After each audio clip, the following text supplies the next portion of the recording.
Bismillahirrahmanirrahim. Assalamualaikum warahmatullahi wabarakatuh. Waalaikumsalam warahmatullahi wabarakatuh. Alhamdulillahirabbil alamin. Assalatu wassalamu ala Rasulillah wa ala alihi wa sahbihi wasallam. Amma ba'du. Rabbishrah li sadri wa yassirli amri wahlul 'uqdatam min lisani yafqahu qawli.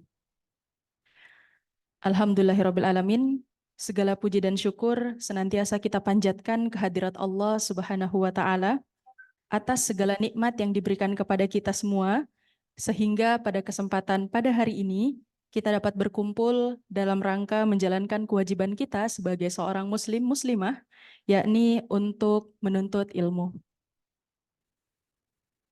Salawat dan salam senantiasa tercurah limpahkan kepada Nabiullah Muhammad Sallallahu Alaihi Wasallam, kepada keluarganya, kepada sahabat-sahabiatnya, kepada para tabi'in, atba'u tabi'in, dan pengikutnya yang setia hingga di yaumil akhir kelak. Sebelumnya perkenalkan, saya Nur Fitri Harkunti Kemalahayati, hari ini diamanahkan sebagai pemandu acara New Halal Class pada pertemuan ke-18 yang insya Allah kita akan bersama-sama membahas terkait dengan materi dengan judul Hukum Halal Haram, Masakan Kuliner Hewan-Hewan Eksotik, yang insya Allah akan disampaikan oleh pemateri kita, Bapak Insinyur Nanung Danardono, SPT, MP, PhD, IPM ASEAN Engineer. Namun sebelum kita melanjutkan ke sesi materi, izinkan kami untuk menyampaikan atau menginformasikan beberapa hal. Bagi hadirin yang hadir di auditorium ini yang ingin ke toilet bisa menuju ke bagian belakang auditorium, kemudian toilet ada di sebelah kanan pintu keluar. Dan insya Allah segala informasi dari kegiatan New Halal Class 2023 akan disampaikan melalui grup WhatsApp yang telah dibentuk sebelumnya. Termasuk juga rekaman materi maupun slide atau PowerPoint dari materi yang disampaikan oleh pemateri kita. Sehingga bagi peserta yang berhalangan hadir tetap bisa menyimak rekaman tersebut dan melakukan presensi. Kemudian bagi para peserta daring yang hadir melalui Zoom meeting, kami harapkan dapat menggunakan pakaian yang rapi dan sopan, dan insya Allah nanti kami juga akan membagikan atau men-share link presensi daring setiap 15 menit sekali melalui room chat Zoom meeting. Baik, berhubung pemateri kita juga sudah hadir di tengah-tengah kita, untuk mengawali kegiatan ini, mari kita luruskan niat kita bersama dan bersama-sama mengucapkan Bismillahirrahmanirrahim. Maka untuk mengefektifkan waktu, kepada Bapak Insinyur Nanung Danardono, SPT, MP, PhD, IPM ASEAN Engineer, kepada beliau dipersilakan. Baik, terima kasih. Jazakillah khairan jasa. Assalamualaikum warahmatullahi wabarakatuh. Alhamdulillahi rabbil alamin. Huwaladzi arsala rasulahu bil huda wa dinil haqq. Lidruhu ala dini kullih wa kafa billahi syahida. Asyhadu an la ilaha illallah wa asyhadu anna Muhammadar Rasulullah. Allahumma shalli wa sallim wa barik ala sayyidina Muhammadin wa ala alihi wa sahbihi ajmain. Qala Allah Ta'ala fi kitabil karim, a'udzu billahi minasyaitonir rajim, bismillahirrahmanirrahim. Ya ayyuhan nasu kullu mimma fil ardi halalan tayyiban wa la tattabi'u khutuwatis syaitan innahu lakum aduwwum mubin. Ibu, Bapak, mahasiswa muslimin, mahasiswa halal kelas yang saya hormati dan yang dimuliakan Allah Subhanahu wa taala, baik yang hadir secara offline di ruang auditorium Fakultas Tenaga UGM ini ataupun yang hadir di kelas Zoom meeting, marilah kembali kita haturkan rasa syukur kita ke hadirat Allah Subhanahu wa taala karena hingga siang hari ini kita masih sehat walafiat. Kita mohon kesempurnaan pada Allah Subhanahu wa taala, semoga diperkenankan bisa memasuki dan menikmati semua rangkaian ibadah Ramadan yang akan segera kita sambut ini dalam kondisi sehat walafiat, sehat fisik kita, sehat iman kita, dan sehat rezeki kita, sehingga kemudian kita bisa semaksimal mungkin menikmati Ramadan. Mudah-mudahan di penghujung akhir Ramadan nanti kita termasuk hamba Allah yang terampuni semua dosanya, yang diterima semua amal ibadahnya, dan diperkenankan bisa merasakan surga di dunia wal akhirah. Yang kedua, semoga tentunya salawat dan salam senantiasa Allah limpahkan kepada baginda Rasul Muhammad Sallallahu Alaihi Wasallam, dan semoga Allah limpahkan pula kepada keluarga beliau, juga sahabat beliau, para tabi'in, para alim ulama, dan semoga terlimpah ruah pula kepada kita sekalian yang hadir di kesempatan di siang hari ini. Ibu, Bapak, calon penghuni surga yang berbahagia, di sesi yang ke-18. 18 ini kita akan membahas kaidah fikih kuliner hewan-hewan eksotik. Ini bagaimana para ulama membahas mengenai kehalalan hewan-hewan yang tidak lazim dikonsumsi manusia, tetapi ada yang jualan. Contoh misalnya seperti yang kita lihat ada ini yang kiri atas itu kan rica-rica guguk. Lawang kiri dipangan rica-rica guguk ya. Kemudian ada juga sebelah kanan, sebelah kirinya ada sate biawak. Nah ini kalau anjing kan pernah kita bahas ya, daging anjing itu haram. Ada 3 alasan mengapa para ulama menyatakan daging anjing adalah haram. Bagaimana pula dengan sate biawak? Biawak itu halal atau haram? Kita akan bahas. Kemudian di bawah itu ada kobra, kuliner kobra. Nah ini bagaimana termasuk empedu kobra katanya untuk obat dan lain-lain. Kemudian ada lagi warung swike, swike kodok ya. Saya tidak tahu, swike itu nama masakan atau memang identik dengan kata atau kodok ya. Karena ada yang mengatakan ini masakan saja, nama masakan kalau alam misal. Tapi kalau menggunakan daging kata atau kodok, ini bagaimana hukumnya? Kemudian juga kalau ini ada sate landak, itu bagaimana sate landak? Kalau kelinci kan halal, ya. Ayam halal. Kalau landak ini bagaimana? Itu kan ada sate landak, terus ada sate tupai, ada sate jamur, terus walang goreng itu bagaimana? Terus ada sate bulus. Bulus itu apa? Bapak Ibu, bulus itu jantan apa betina? Saya kan bul. Tadi betina. Pak Lus, bulus sama Pak Lus. Terus bagaimana dengan emprit, burung emprit ya? Bagaimana kalau berburu burung emprit menggunakan tombak? Hilang. Remuk. Tapi kalau codot ini bagaimana? Itu di bawahnya ada keterangan menerima besanan. Oh pesanan itu. Saya kira menerima besanan. Nah, Bapak Ibu, mari kita bahas. Karena perkara yang halal itu jelas. Dan yang haram juga jelas. Tetapi satu hal yang sangat penting, terutama bagi kita di hari-hari ini.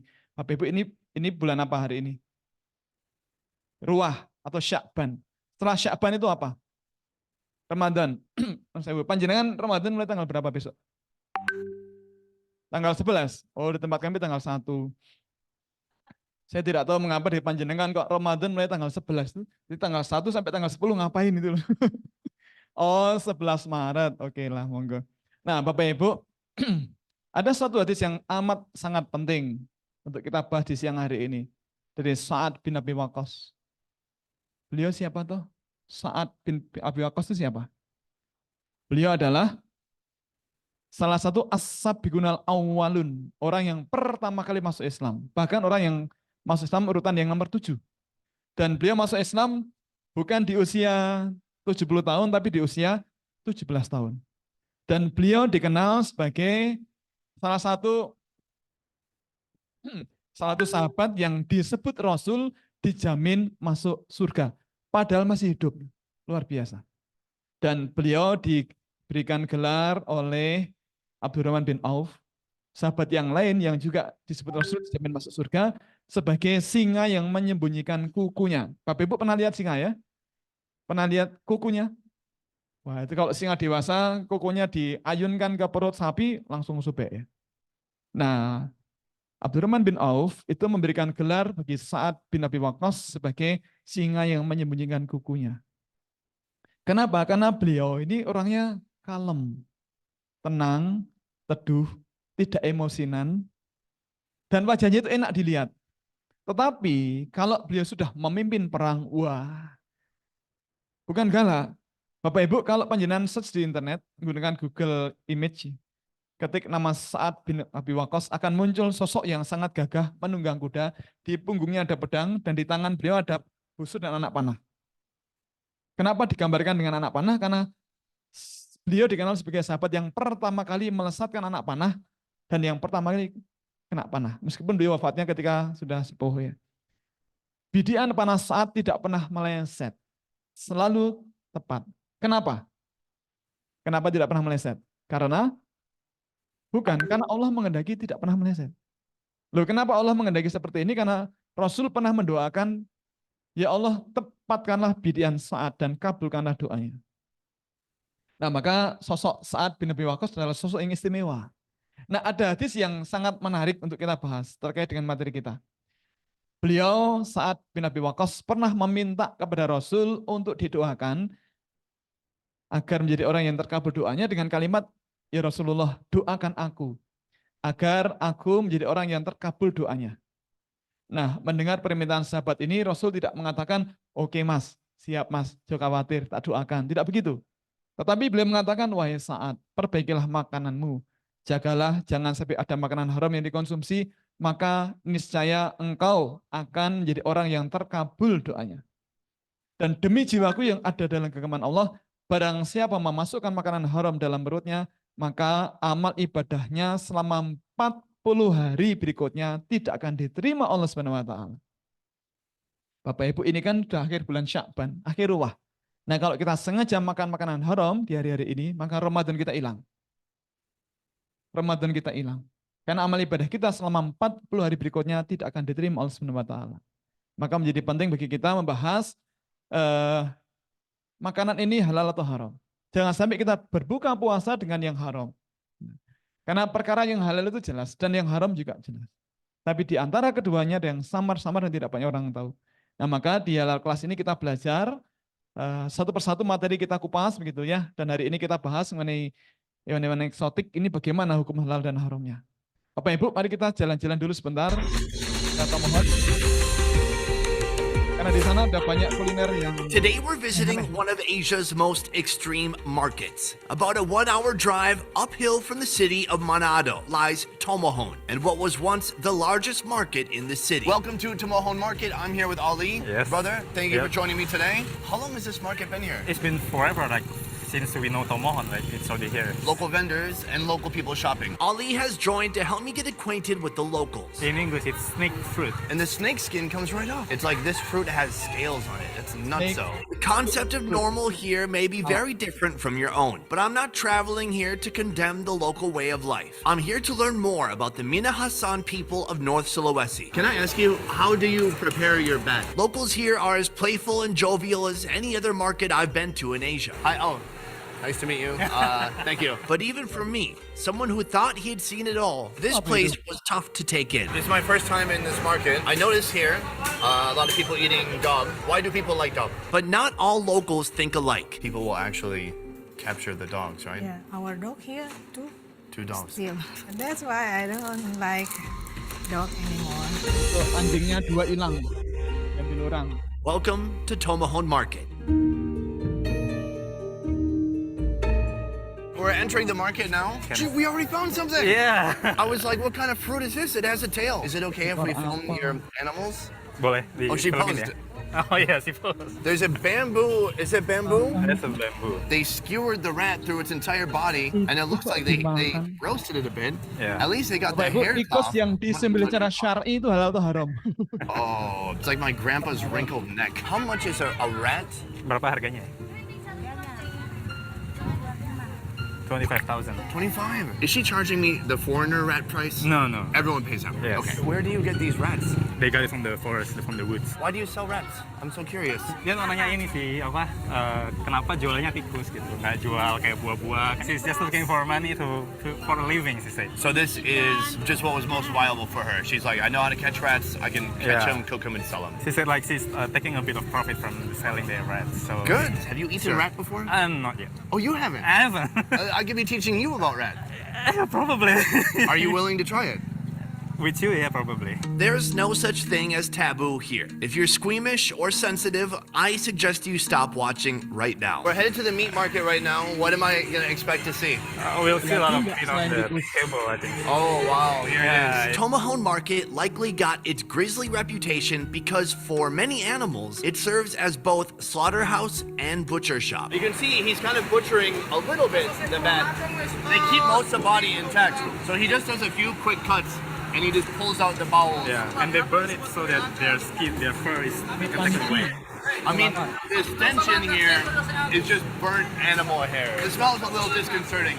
It's not the best smell. The cuisine in this region is like nothing I've seen before. Why is he roasting the wing? Kenapa dibakar ya? Oh, a lot of furs in the wing area. That's why he has to burn it. So we have to get the fur off of the wing too. And the odd selection of menu items here is the result of the Minahsan people never fully becoming an agricultural society. Jesus!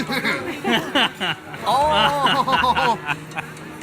That's so huge! How much does this one cost? 60,000 rupiah. Batman, you're Robin? You don't want to be the bat here, trust me. We probably don't want to be the Robin either. Without farm-raised animals, the meat here is largely hunted and caught in the wild. Have you ever had bat? Yes, of course. You have? What do you mean, of course? Of course, it's common food here. Maaf sebelum mutah-mutah kita akhiri videonya. Karena ada yang tidak tahan dengan penampilan semacam itu. Bapak Ibu, mari kita bahas bagaimana para ulama menyatakan hukum halal dan haram hewan-hewan eksotik. Nah, kembali kita ke kaidah fikih, Bapak Ibu. Pernah kita pelajari di pertemuan pertama bahwa ada kaidah fikih semua makanan itu halal. Kecuali apabila ada dalil di Quran atau di hadis yang menyatakan bahwa dia adalah haram. Semua binatang itu halal. Kecuali apabila ada dalil di Quran ataupun di hadis yang secara tegas menyatakan bahwa mereka adalah haram. Nah, kalau tidak ada dalilnya maka tidak tepat kita haramkan. Gitu. Nah, sekarang kita bahas satu persatu hewan-hewan eksotik yang ada di sekitar kita yang ternyata juga dijual orang untuk dikonsumsi dagingnya. Bapak Ibu, pertama kelinci. Tadi ada di daerah Tretes, Malang, kemudian di Tawangmangu, di Kaliurang, kemudian di Sarangan, Cemoro Sewu, Cemoro Kidang, dan sekitarnya. Mungkin juga daerah lain ada sate kelinci. Nah, kelinci halal atau haram, ulama sepakat daging kelinci yang berasal dari kelinci yang disembelih secara syar'i adalah halal. Kenapa halal? Alasannya jelas satu, tidak ada dalil di Quran ataupun di hadis yang menyatakan bahwa kelinci adalah haram, tidak ada. Yang kedua malah ada hadis dari Anas bin Malik, beliau mengkisahkan dulu beliau dengan para sahabat yang lain itu mencari kelinci di Az-Zahron dan mereka mendapatkan kelinci itu kemudian menyerahkan kelinci itu kepada Abu Thalhah. Nah, Abu Thalhah kemudian menyembelihnya, kemudian memasaknya, dan memberikan daging paha kelinci itu kepada Rasul. Dan Rasul pun menerimanya. Nah, sikap Rasul menerima pemberian daging paha kelinci itu menunjukkan bahwa daging kelinci adalah halal. Nah, kalau kelinci itu haram, maka Rasul pasti akan menolak pemberian Abu Thalhah. Kemudian yang kedua, Bapak Ibu. Ini apa ini? Walang goreng. Nek walang sangit niku mboten enak. Nek walang goreng. Ini dia nih cemilan khas Gunung Kidul, Yogyakarta. Meski tak biasa, tapi penggemar walang goreng cukup banyak loh. Di sepanjang jalan raya Jogja Wonosari dan di kawasan wisata. Penjajah cemilan ekstrim ini mudah sekali dijumpai. Sukir salah satunya. Ia biasa berjualan di kawasan Taman Hutan Rakyat Bunder. Biasanya walang goreng dijual sudah dalam kemasan, tapi Sukir berbeda. Ia memilih menggoreng walang langsung di tempat. Walang goreng. Biar fresh. Ada yang suka, ada yang tidak suka, ada yang gatal.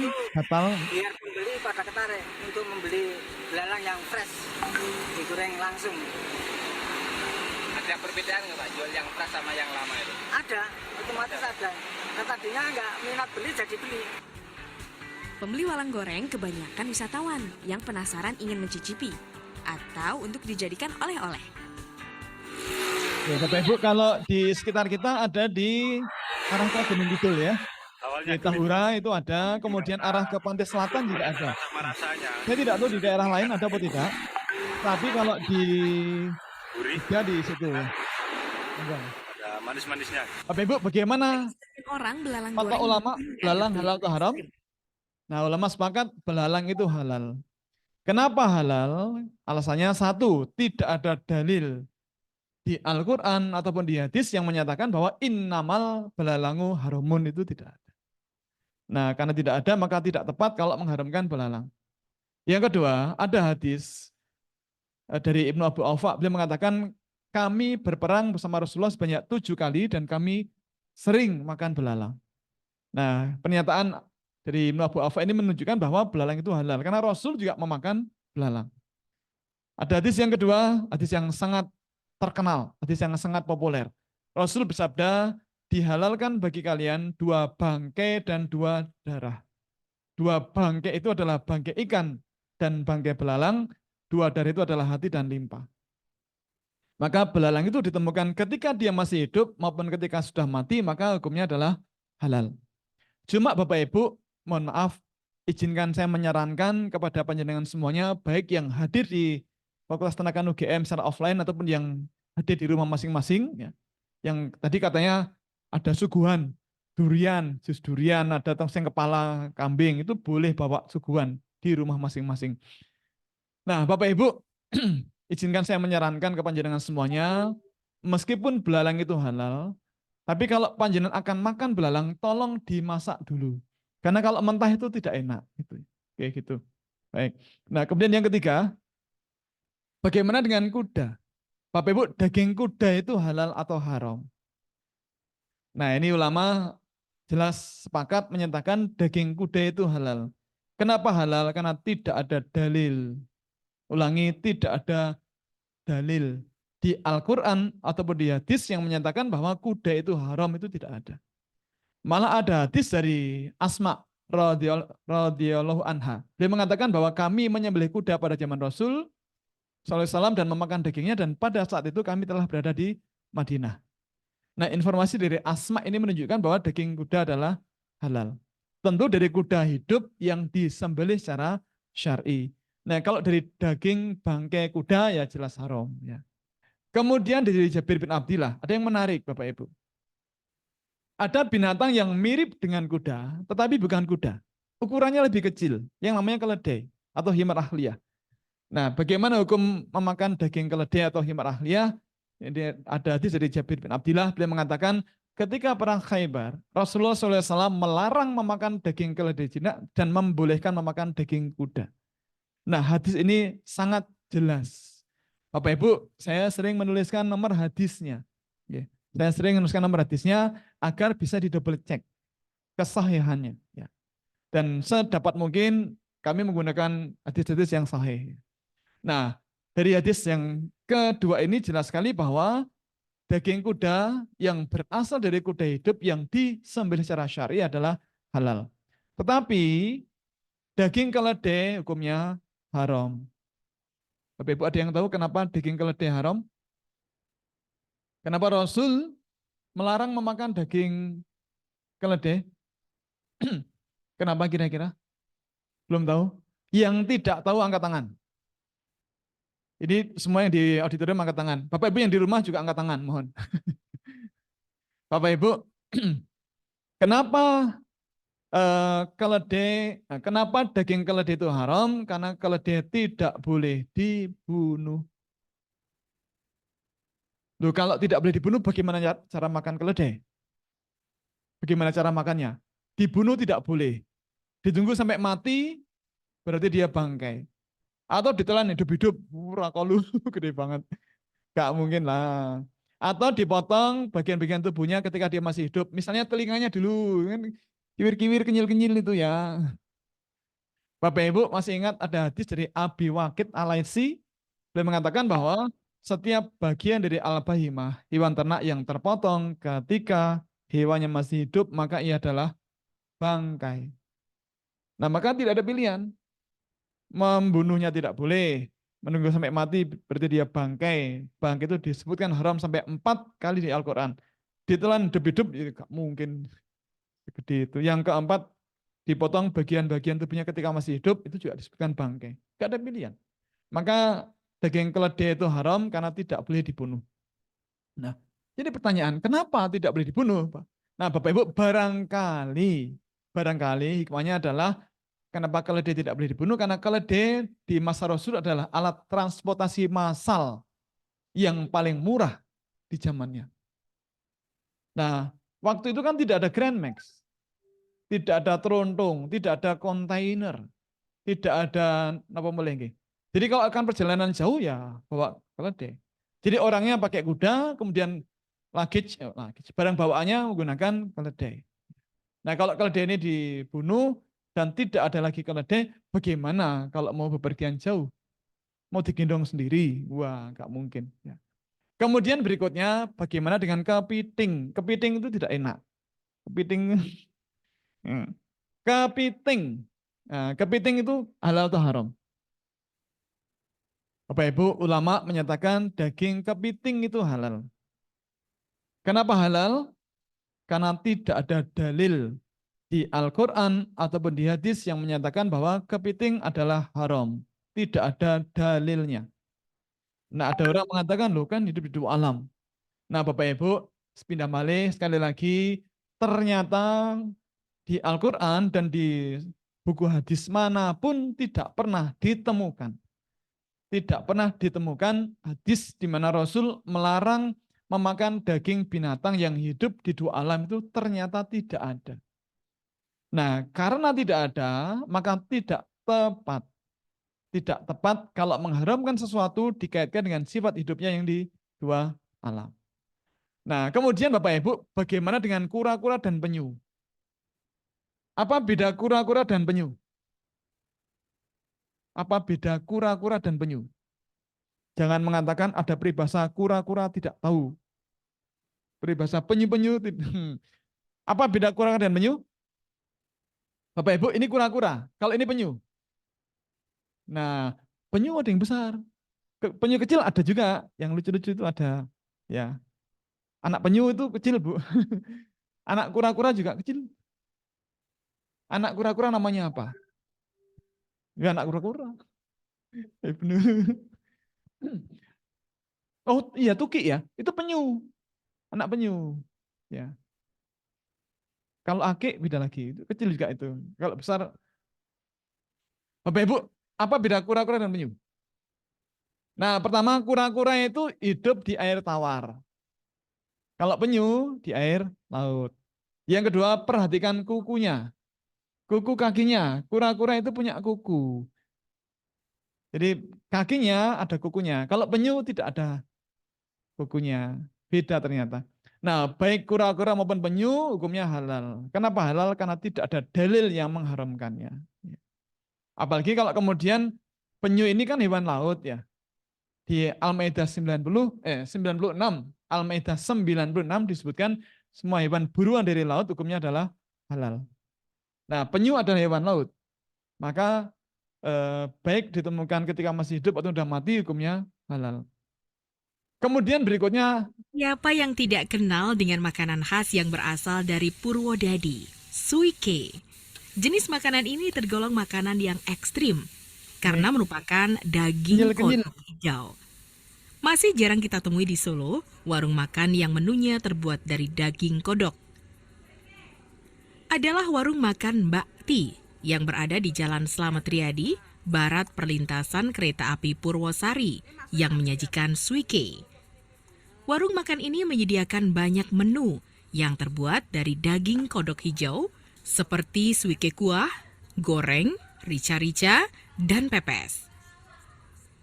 Pemilik warung ini mendapat resep masakan daging kodok hijau dari pengalamannya 2,5 tahun setelah menjadi karyawan di sebuah restoran suike di Purwodadi. Masakannya yang kaya akan rempah dan bumbu tradisional yang kental meresap ke dalam daging. Bapak Ibu, suike itu konon nama masakan ya. Nah, kalau suike Purwodadi itu identik dengan suike kodok atau kodok hijau biasanya. Nah, sekarang kalau daging kodok itu halal atau haram? Yang berpendapat halal angkat tangan. Yang di dalam ada enggak? Nggak kelihatan. Bapak Ibu yang di rumah angkat tangan. Yang berpendapat haram angkat tangan. Haram. Yang berpendapat haram angkat tangan. 1, 2, 3, 4, 5, 6, 7, 8, 9, 849. Oke. Banyak juga yang tidak kelihatan hadir. Bapak Ibu, daging kodok itu haram. Daging kodok itu haram. Haram bukan karena hidup di dua alam. Ulangi, bukan karena hidup di dua alam, tapi karena ada dalil ini. Dari Abdurrahman bin Utsman al-Quraisy. Beliau mengisahkan ada seorang tabib yang bertanya kepada Rasul tentang katak atau kodok yang dijadikan sebagai ramuan obat. Nah, mendengar ini Rasul kemudian melarang si tabib tadi membunuh katak atau kodok. Nah, karena Rasul melarang membunuh katak atau kodok, maka ulama sepakat daging katak atau kodok adalah haram. Kenapa?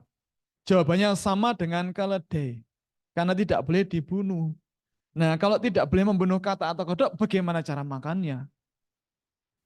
Dibunuh tidak boleh, ditunggu sampai mati, berarti dia bangkai, setelah hidup-hidup, waktu sampai ke tenggorokan, dia mancal keluar. Dinatke, mancal lagi keluar. Dinatke lagi, mancal lagi keluar. Lameng keri itu, Bu. Atau tadi dipotong pangkal pahanya pakai gunting, biar dia nggak bisa mancal keluar. Nah, sekali lagi ke hadis Abi Waqid Al-Laitsi tadi. Setiap bagian dari hewan ternak yang terpotong ketika hewannya masih hidup, maka ia adalah bangkai. Maka no option, nggak ada pilihan lagi. Ya. Ulama sepakat daging katak atau kodok adalah haram. Kemudian Bapak Ibu, ada hadis dari Abu Hurairah. Dia mengatakan bahwa Rasulullah SAW melarang membunuh surat atau burung surat, kemudian kodok, semut dan burung hudhud. Nah, ada yang menarik dari Abdullah bin Umar. Dia mengatakan bahwa janganlah kalian membunuh katak atau kodok karena suara yang dikeluarkan adalah tasbih. Nah, ini menarik. Kemudian berikutnya, Bapak Ibu, bagaimana kalau kita menyembelih hewan betina, ternyata di dalam perutnya ada janinnya. Janin itu apa? Bukan bayi. Bayi kalau udah keluar. Janin itu fetus atau calon bayi. Jadi calon bayi yang masih ada di dalam rahim, itulah namanya janin atau fetus. Nah, kalau udah lahir namanya bayi. Atau kalau anak kura-kura, wow, apa jenenge? Untuk kan tadi anak penyu. Itu kalau udah menetas ya. Nah, Bapak Ibu, ini bagaimana kalau kita menyembelih hewan betina secara syar'i, tapi kemudian ditemukan ada janin dalam perutnya, ini bagaimana ini? Dimakan apa tidak? Halal atau haram? Nah, ulama sepakat hukumnya halal jika ia adalah janin dari hewan halal dan hewannya disembelih secara syar'i. Ada hadis dari Abu Sa'id Al-Khudri. Dia mengatakan bahwa saya bertanya kepada Rasul SAW tentang janin hewan ternak. Hewan ternak adalah hewan yang diternakkan untuk dikonsumsi dagingnya. Sapi, kambing, kerbau, domba, unta, apa lagi ya? Bebek, itik, dan seterusnya. Ya. Saya bertanya kepada Rasul SAW tentang janin hewan ternak.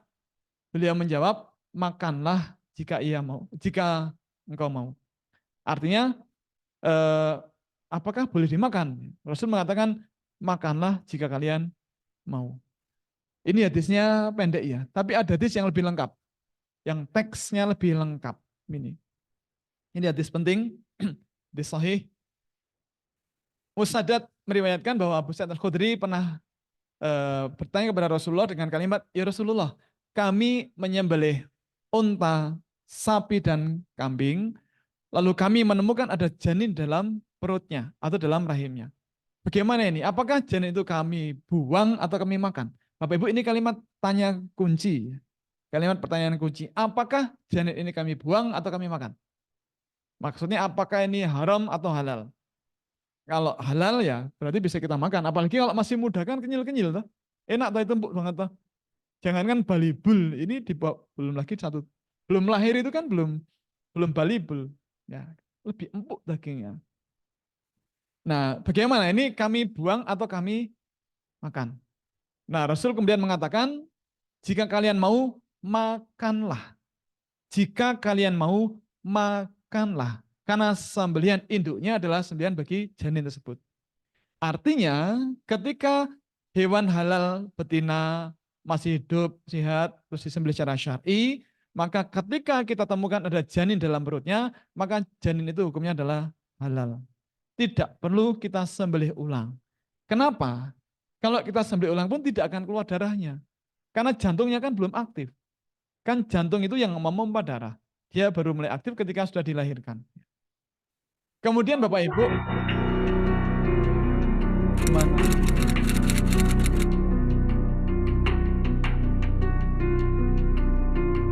di madzhab Ambaliyah, anjing tidak najis.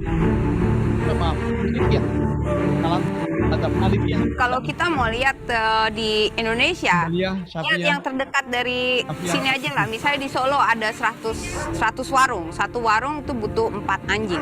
Berarti satu hari aja sudah ada 400 anjing yang dibantai. Lalu 1 minggu 400 dikalikan 7. Berarti kan itu ada 2.800 anjing. Lalu 1 bulan itu ada 11.200 anjing yang dibantai. Dan kalau mau dikalikan lagi 1 tahun ada 134.400. Dan itu hanya di Solo aja. Gimana dengan di Jogja? Masih ada kota-kota lain yang membolehkan yang ada banyak pedagang daging anjing ini. Ada Jogja, di Jakarta, di Bali bahkan juga sekarang banyak sekali. Lalu di Manado, di Karanganyar, di Semarang pun sudah ada satu tempat yang jual daging anjing di mall. Nama saya Sunarto. Profesi saya penjual rica-rica guguk. Ini anjing peliharaan saya, namanya Blacky. Ada 4. Grabias, daging goreng, sama tongseng, sama rica-rica.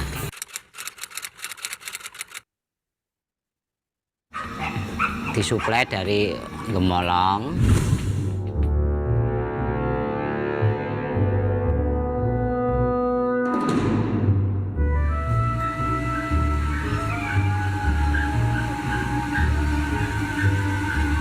Ya, mereka kemari naik sepeda motor pakai bronjong. Saya dipasoknya tiap hari 3. Bahkan kalau rame bisa tambah.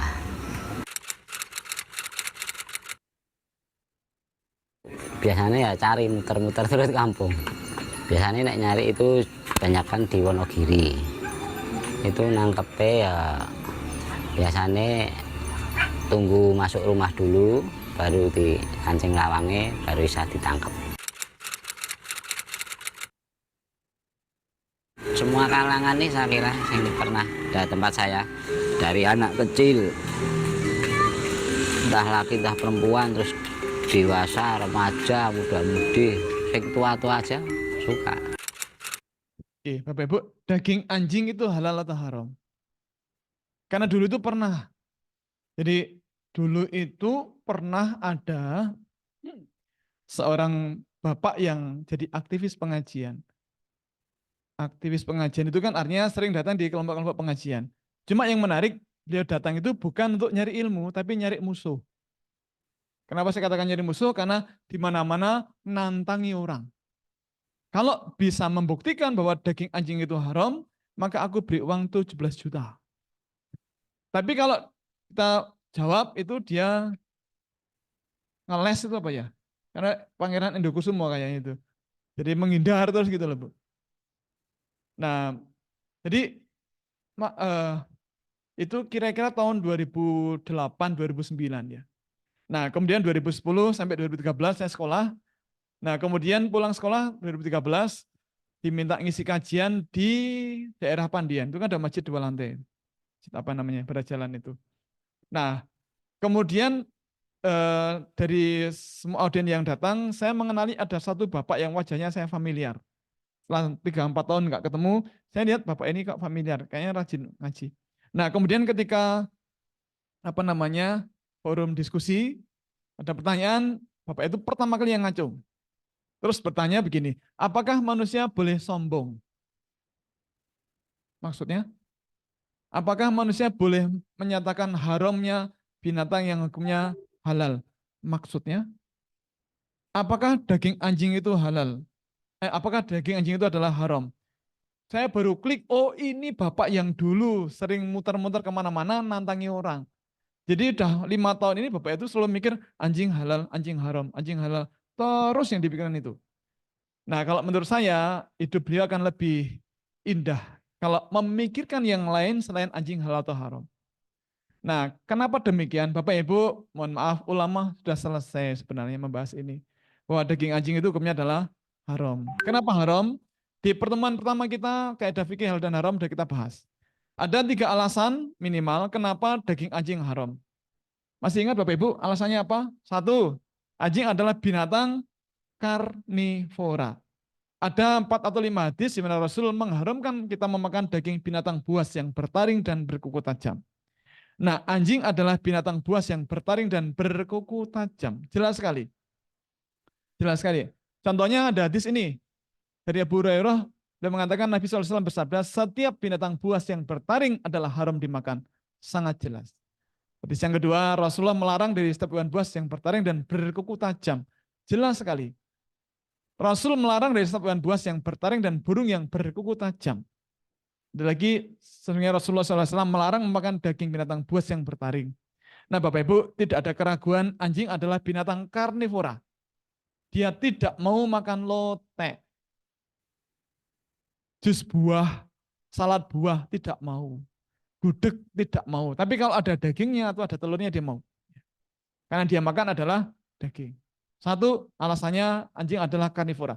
Yang kedua, anjing adalah binatang yang hendaknya dibunuh. Baik di tanah halal, tanah haram.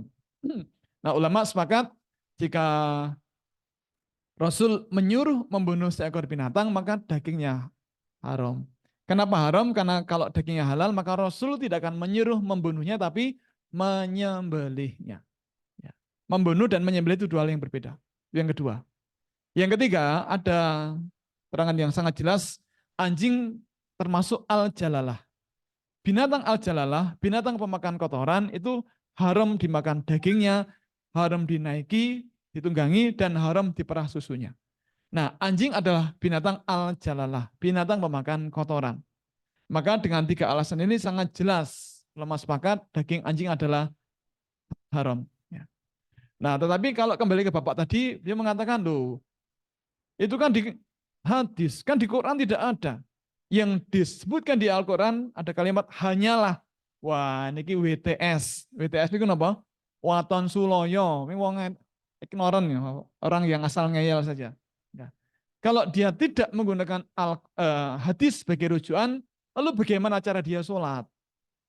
Adakah tuntunan sholat, gerakan-gerakan sholat di Al-Quran? Tidak ada. Adakah tuntunan rukun ibadah haji umrah di Al-Quran? Tidak ada. Perintahnya ada, tapi urutannya bagaimana, doa-doanya apa? Tidak ada di Al-Quran. Maka warisan Rasul berupa hadis dipakai sebagai rujukan hukum kita semuanya. Nah maka kalau Bapak tadi ingkaru sunnah, tidak mau ikut sunnah, berarti batal keislamannya. Gitu. Kemudian, jangan dilihat. Ini bukti bahwa anjing adalah binatang al-jalalah, binatang pemakan kotoran. Oke. Bapak Ibu yang di rumah juga mohon jangan dilihat videonya. Jangan dilihat. Karena ini bukti bahwa anjing adalah binatang al-jalalah. Saya sudah minta Bapak Ibu tidak melihat videonya loh ya. Jangan salahkan saya. Wah. Itu belum petang-petang tuh, Mbak. Baik, Bapak Ibu bagaimana dengan kucing? Kucing juga binatang kucing juga termasuk binatang karnivora. Maka kucing hukumnya juga haram. Pertanyaan, bagaimana kalau kucing itu disembelih secara syar'i? Ayat tetap haram karena dia adalah karnivora. Bagaimana dengan kera atau monyet? Nah, kera atau monyet termasuk al-khabith, binatang yang kotor. Binatang yang kotor. Tikus juga demikian, tikus termasuk binatang yang kotor, al-khabith, hukumnya haram. Dari para ulama, dari Atta, kemudian Mujahid, dan seterusnya, secara tegas melarang memakan monyet dan haram memperjualbelikannya.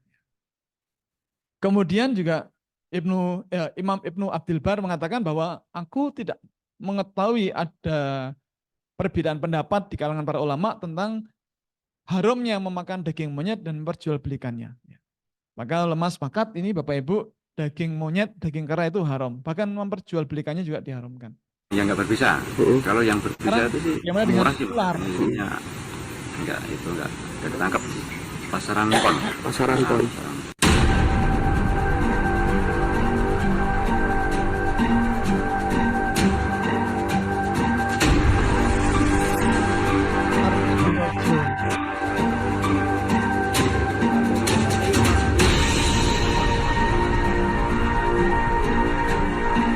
Kalau yang jandi itu untuk tubuh. Kalau yang pucuk itu per kilo. Tidak harganya per kilo. Kalau jauh mas, kadang ke Sematoro, kadang ke Bino, enggak tentu sih. Ya enggak tentu sih mas, kadang ya 2 kilo, 1 kilo, kadang 5 kilo. Nah, enggak jelas, enggak tentu lah. Itu ya gimana mas ya? Yang jelas itu kalau tiap pon itu paling enggak ya 600, 500, enggak tentu sih. Tergantung kayu. Tapi kita nyarinya kadang malam hari. Kalau malam hari kan mudah nyarinya. Itu di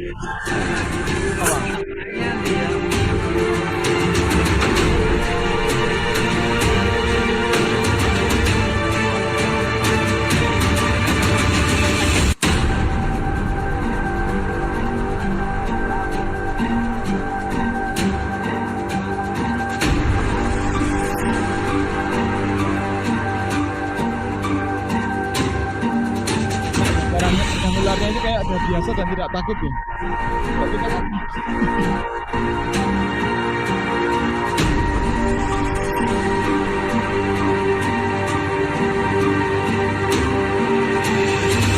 Bapak Ibu, bagaimana dengan ular? Halal atau haram? Haram. Kenapa haram? Ya, ada beberapa ilat, ada beberapa sebab mengapa para ulama menyatakan daging ular adalah haram. Pertama, ular adalah karnivora.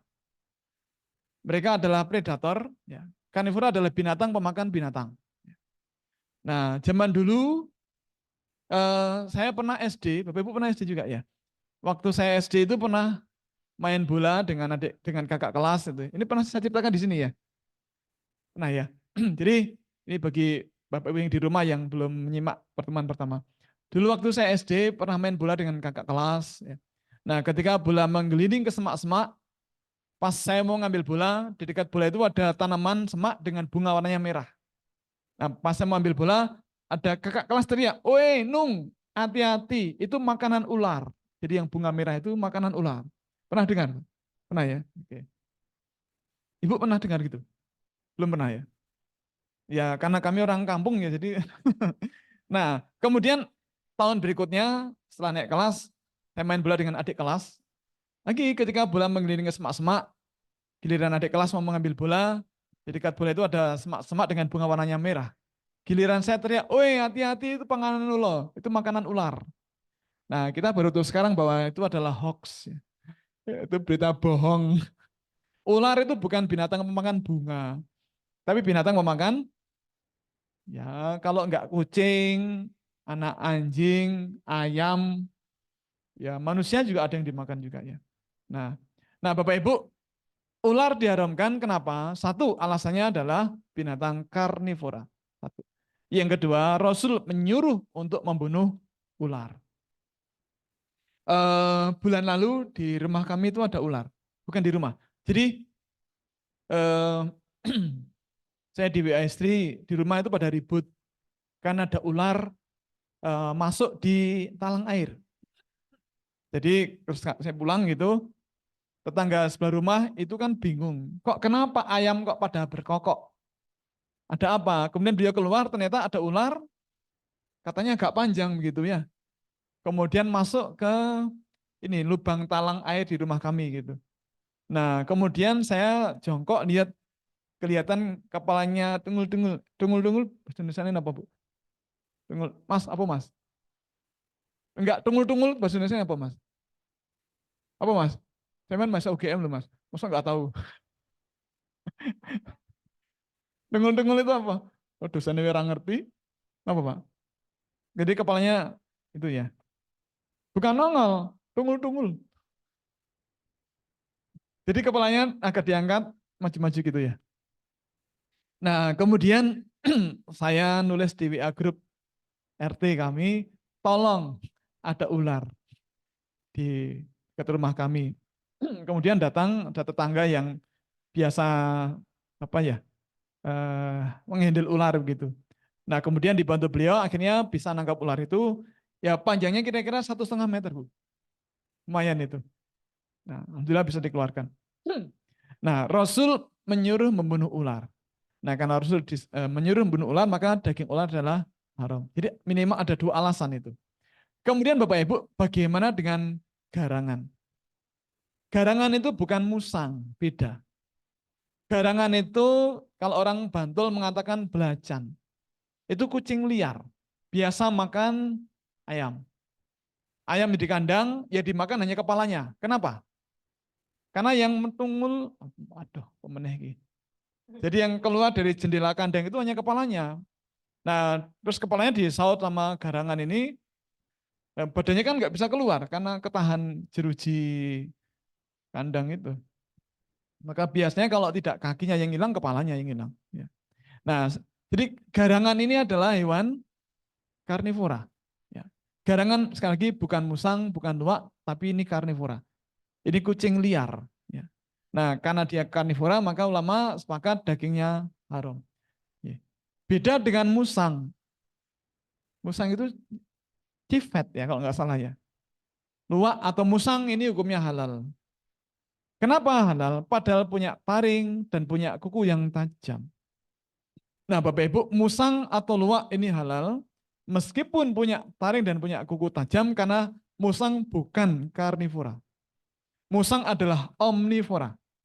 Bapak Ibu, tidak semua hewan yang punya taring atau punya kuku hukumnya haram. Kuku tajam maksudnya. Contohnya, pernah lihat kelinci? Bapak Ibu pernah lihat kelinci? Bukan boneka kelinci, tapi lihat kelinci. Kalau boneka kelinci tidak punya kuku. Tapi kalau kelinci yang asli itu kukunya melengkung. Tajam kukunya. Ya.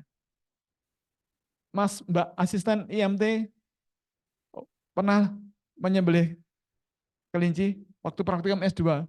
Ya. Itu kukunya melengkung tajam. Tapi kelinci itu herbivora. Halal. Pernah lihat ayam? Ayam itu kukunya tajam. Kalau tidak percaya nanti coba ke rumah. Kalau nggak punya, rumah ke kandang rumah tetangga. Tapi bilang dulu. Kalau tidak nanti dikira mau bedok ayam. Bedok niku bahasa Indonesianya napa? Ayah, napa?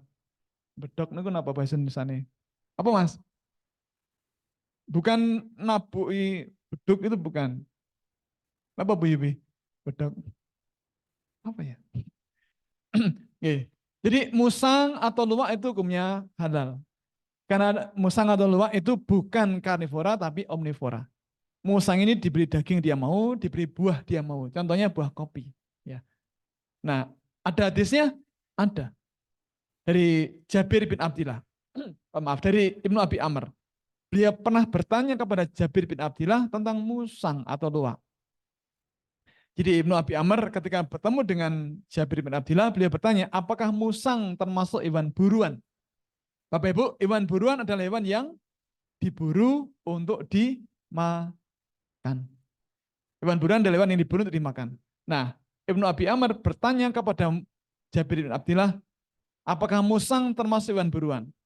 Nah, Jabir kemudian mengatakan, beliau menjawab, iya. Nah, kemudian ditanya lagi, apakah boleh dimakan? Dijawab, iya. Apakah panjenengan, apakah Anda mendengar langsung dari Rasulullah? Dijawab, iya.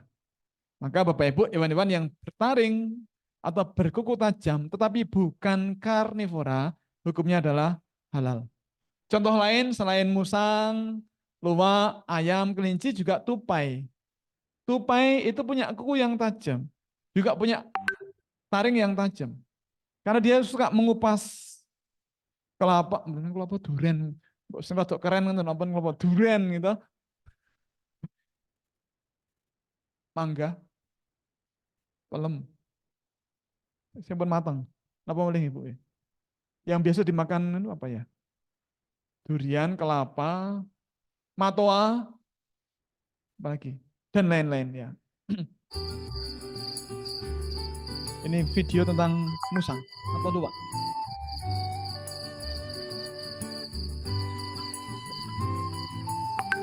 Malam ini, sama seperti malam-malam sebelumnya, si Sintaro, penghuni spesial perkebunan PTPN 12, memulai aktivitasnya. Si Sintaro adalah makhluk nokturnal bernama Latin Paradoxurus hermaphroditus atau lebih dikenal dengan sebutan luwak. Demi setampah buah kopi merah atau cherry, hewan berusia kurang lebih 2,5 tahun ini rela turun dari peraduannya. Pelan-pelan dan penuh waspada, si Sintaro mulai mendekati makan malamnya. Cukup beberapa butir kopi merah dan makan malam si Sintaro pun selesai. Seperti lazimnya luwak-luwak lain, si Sintaro adalah hewan penyortir alami. Mereka hanya mau memakan buah kopi yang benar-benar matang saja. Buah-buah kopi cherry pun mereka pilah lagi dan hanya buah yang paling matanglah yang akan mereka makan. Kopi yang mereka makan lebih seperti makanan penutup atau dessert, dan luwak hanya memakan kulit majemuk atau kulit luar buah kopi saja. Biji kopinya sendiri tidak mereka cerna, melainkan dikeluarkan kembali melalui feses atau kotoran.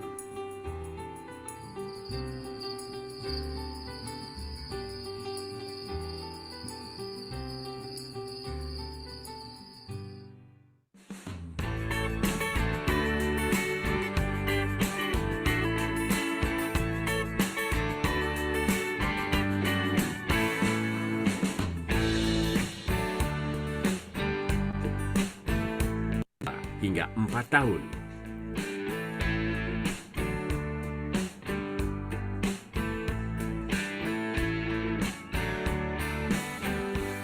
Saat luwak berusia 4 hingga 5 tahun, biasanya luwak-luwak muda terserang stres hingga jatuh sakit. Kalau sudah begitu, saatnya luwak dilepaskan kembali ke habitatnya. Masih makan luwak. Benar-benar matang. Itu biji yang sudah dibersihkan. Oke, Bapak Ibu, tadi sudah ditayangkan ya, bahwa luwak itu suka memakan biji kopi. Nah, jadi pertanyaan Bapak Ibu, bukankah kopi luwak itu kan dapat sertifikat halal dari ulama, dari MUI. Pertanyaannya, bukankah dia sudah keluar dari dubur, bahkan keluar bersama dengan kotoran luwak? Kenapa kemudian dapat sertifikat halal? Ada yang bisa menjelaskan? Ada yang bisa menjelaskan? Bapak Ibu, mohon maaf bagi panjenengan yang belum tahu saja, bahwa kotoran binatang yang dagingnya haram, seperti babi dan anjing, itu kotorannya kotor dan najis. Bahkan kotoran babi dan anjing termasuk najis berat. Tapi kotoran binatang yang dagingnya halal itu kotor tapi tidak najis. Karena tidak ada dalil yang menajiskannya. Ulangi, kotoran binatang yang dagingnya haram, seperti kotoran babi dan anjing itu kotor dan najis. Tapi kotoran binatang yang dagingnya halal itu kotor tapi tidak najis. Apakah ada hadisnya yang terkait dengan ketidaknajisan ini? Ada. Disebutkan, kalau tidak salah oleh Ibnu Abbas, bahwa dulu ketika masjid belum dibangun, Rasul biasa sholat di kandang kambing. Bapak Ibu, pertanyaannya, apakah tidak ada tempat yang lebih bersih daripada kandang kambing? Ada. Tapi Rasul sholat di kandang kambing. Ini menunjukkan bahwa kotoran kambing adalah kotor barangkali tapi tidak najis. Setelah disapu, udah jadi bersih lagi. Kan kalau kambing itu kan kalau BAB kan tidak kemudian pergi dulu ke kamar kecil, balik lagi kan tidak. Ya di situ ya. Ada lagi hadis sebutkan bahwa ada sahabat Nabi bertanya, ya Rasulullah, apakah aku boleh sholat di kandang kambing? Rasul mengatakan, iya boleh. Tanya lagi, apakah aku boleh sholat di kandang unta? Tidak boleh. Nah, izin Rasul tentang sholat di kandang kambing itu menunjukkan bahwa kotoran kambing adalah suci, tidak najis. Kalau kotoran kambing itu najis, maka Rasul pasti akan melarang sahabat sholat di kandang kambing. Lalu apakah kotoran unta itu najis? Kenapa Rasul melarang sahabat sholat di kandang unta? Bukan karena kotoran unta itu najis, tetapi demi alasan keamanan. Bapak Ibu, nun sewu. Kalau misalnya arah kiblat di sana, kita sholat ya, takbir, kemudian berdiri, kemudian rukuk, i'tidal, tidak ada masalah. Tapi kalau pas mau sujud, tiba-tiba ada kambing di depan kita, boleh apa tidak kita geser satu langkah ke kanan? Boleh apa tidak? Boleh. Nah, kita geser ke kanan, kambingnya ikut geser. Terus kita geser ke kiri, dia ikut geser ke kiri. Bila. Boleh nggak kita sujud sambil menggeser kambing itu? Boleh. Nggak ada masalah. Boleh. Menambah sedikit gerakan itu boleh. Yang tidak boleh adalah kita merutinkan. Pas mau sujud, kakinya digoyang-goyangkan yang kanan. Selalu begitu, itu nggak boleh. Tapi kalau temporer, sekali-sekali itu boleh. Buktinya apa? Rasul pernah sholat sambil menggendong Umamah binti Zainab binti Rasulullah. Nah, namanya anak digendong itu kan ya mesti anaknya gerak-gerak tuh ya, tidak diem seperti boneka itu kan tidak. Nah, maka ada hadis disebutkan, jadi Rasul sholat sambil menggendong Umamah binti Zainab binti Rasulullah. Ketika Rasul berdiri, maka Umamah digendong. Ketika Rasul sujud, maka Umamah diletakkan. Pasti ada gerakan tambahan. Jadi pas kita mau sujud, kita sambil menggeser kambing ke samping atau ke sebelah itu boleh. Tetapi kalau itu unta, pas mau sujud untanya depan kita geser ke kanan, dia ikut ke kanan. Kita geser ke kiri, ikut ke kiri. Terus kita dorong-dorong, kiki sholat pol surung-surungan. Nah, mungkin untanya minggir. Nah, pas kita sujud, tiba-tiba untanya lupa. Terus kepidak. Atau untanya terus ngelimpang, itu kan membahayakan kita. Nah, maka kotoran binatang yang dagingnya halal, itu tidak najis. Nah, Bapak Ibu, dari biji luwak ini yang sudah keluar dengan kotoran atau feses, itu dicuci dulu. Jangan lupa dicuci dulu hingga bersih. Kemudian dikeringkan, dan digiling, kemudian dicampur dengan bahan yang lain yang juga halal. Tidak kemudian begitu keluar buat langsung dikemas, tidak. Itulah kenapa kemudian ulama memberikan sertifikat halal untuk kopi luwak. Kemudian landak. Nah, Bapak Ibu, tadi di Gunung Kidul, di Tawangmangu, Sarangan, Cemoro Sewu, Cemoro Kidang. Cemoro Kandang, Cemoro Kidang. Cemoro Kandang. Itu banyak kuliner ini, sate landak. Nah, sate landak itu halal atau haram? Sate landak itu halal atau haram? Bapak Ibu, ulama menyatakan kalau kita tidak jijik, kita boleh memakannya. Tetapi kalau kita jijik, kita tidak boleh memakannya. Lu kok gitu? Lu ya memang begitu. Kenapa? Karena tidak ada dalil tentang keharaman memakan daging landak. Tidak ada dalil tentang keharaman memakan daging landak. Tetapi ada hadis ini, Bapak Ibu. Dari Ibnu Abbas, beliau pernah mengisahkan Khalid bin Walid itu pernah mendampingi Rasulullah pulang ke rumah salah satu istri Rasul, itu Ibu Maimunah. Nah, ketika itu beliau berdua disuguhi dengan daging dhab. Nah, ketika Rasul mau nyuil daging atau memungut daging dhab itu, mau di dahar, ibu-ibu di dalam mengatakan, mbak matur ke Rasul itu daging dhab. Nah, kemudian Ibu Maimunah mengatakan, ya Rasul, itu daging dhab. Nah, mendengar keterangan dari Ibu Maimunah itu, Rasul tidak jadi menyantap daging dhab itu, beliau kemudian meletakkan daging dhab tadi di tempatnya. Nah, tentu ini membuat Khalid bin Walid bertanya, apakah dhab ini diharamkan? Karena ini kalimat yang penting. Beliau mengatakan, ya Rasul, apakah dhab diharamkan? Apakah dhab ini haram? Ini kalimat pertanyaan yang sangat penting bagi Khalid. Kenapa? Karena Khalid adalah panglima perang. Beliau adalah jenderal perang.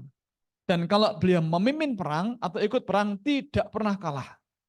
Dalam sejarah belum pernah ada kisah Khalid ini kalah. Belum pernah. Beliau kalau memimpin perang pasti pasukannya menang. Bahkan ketika beliau belum masuk Islam, memimpin pasukan perang orang-orang kafir, melawan pasukan Rasulullah di Bukit Uhud, yang menang pasukan Khalid atau pasukan Rasulullah? Pasukan Khalid. Rasul hampir wafat waktu itu. Nah, maka ketika pasca perang Hudaybiyah, dia dapat hidayah masuk Islam, kemudian masuk Islam dan jadi panglima perang Islam. Nah, karena tidak pernah kalah, beliau diberikan gelar Syaifullah. Apa itu Syaifullah? Pedang Allah yang terhunus. Dan pedang Allah tidak pernah patah. Khalid tidak pernah terbunuh. Memang pedangnya Khalid itu patah, saya lupa 7 atau 8 pedang patah. Pedangnya Khalid. Tapi Khalid sendiri belum pernah terbunuh. Bahkan beliau sedonya atau meninggalnya justru di kasur ketika beliau berusia sepuh. Nah, beliau bertanya apakah dhab ini diharamkan? Ini kalimat yang sangat penting karena Khalid adalah panglima perang dan kita tahu di medan perang tidak ada yang jualan sate kambing, pecel lele, bakmi goreng, bakso, tidak ada. Nasi biryani pun tidak ada. Ya adanya apa yang ada di alam, termasuk dhab ini. Nah, maka beliau bertanya apakah dhab diharamkan? Nah, Rasul mengatakan dhab ini tidak diharamkan, tapi makanan ini tidak ada di kaumku. Aku merasa jijik memakannya. Ya. Aku merasa jijik memakannya. Nah, dhab seperti ini ya. Kalau adik-adik kita yang kecil-kecil kan suka nonton film kartun Oscar. Nah, ini Oscar. Ini dhab. Penampakan asli dari dhab itu seperti ini. Mari kita lihat. Dhab. Kalau masih kecil warnanya agak gelap, coklat agak hitam. Kalau sudah dewasa warna kulitnya kuning seperti ini. Dhab itu omnivora. Dia suka makan daun-daunan, tapi serangga dia mau juga. Jadi dia omnivora. Kemudian apakah sama dengan biawak? Sangat berbeda. Antara dhab dengan biawak itu beda spesies.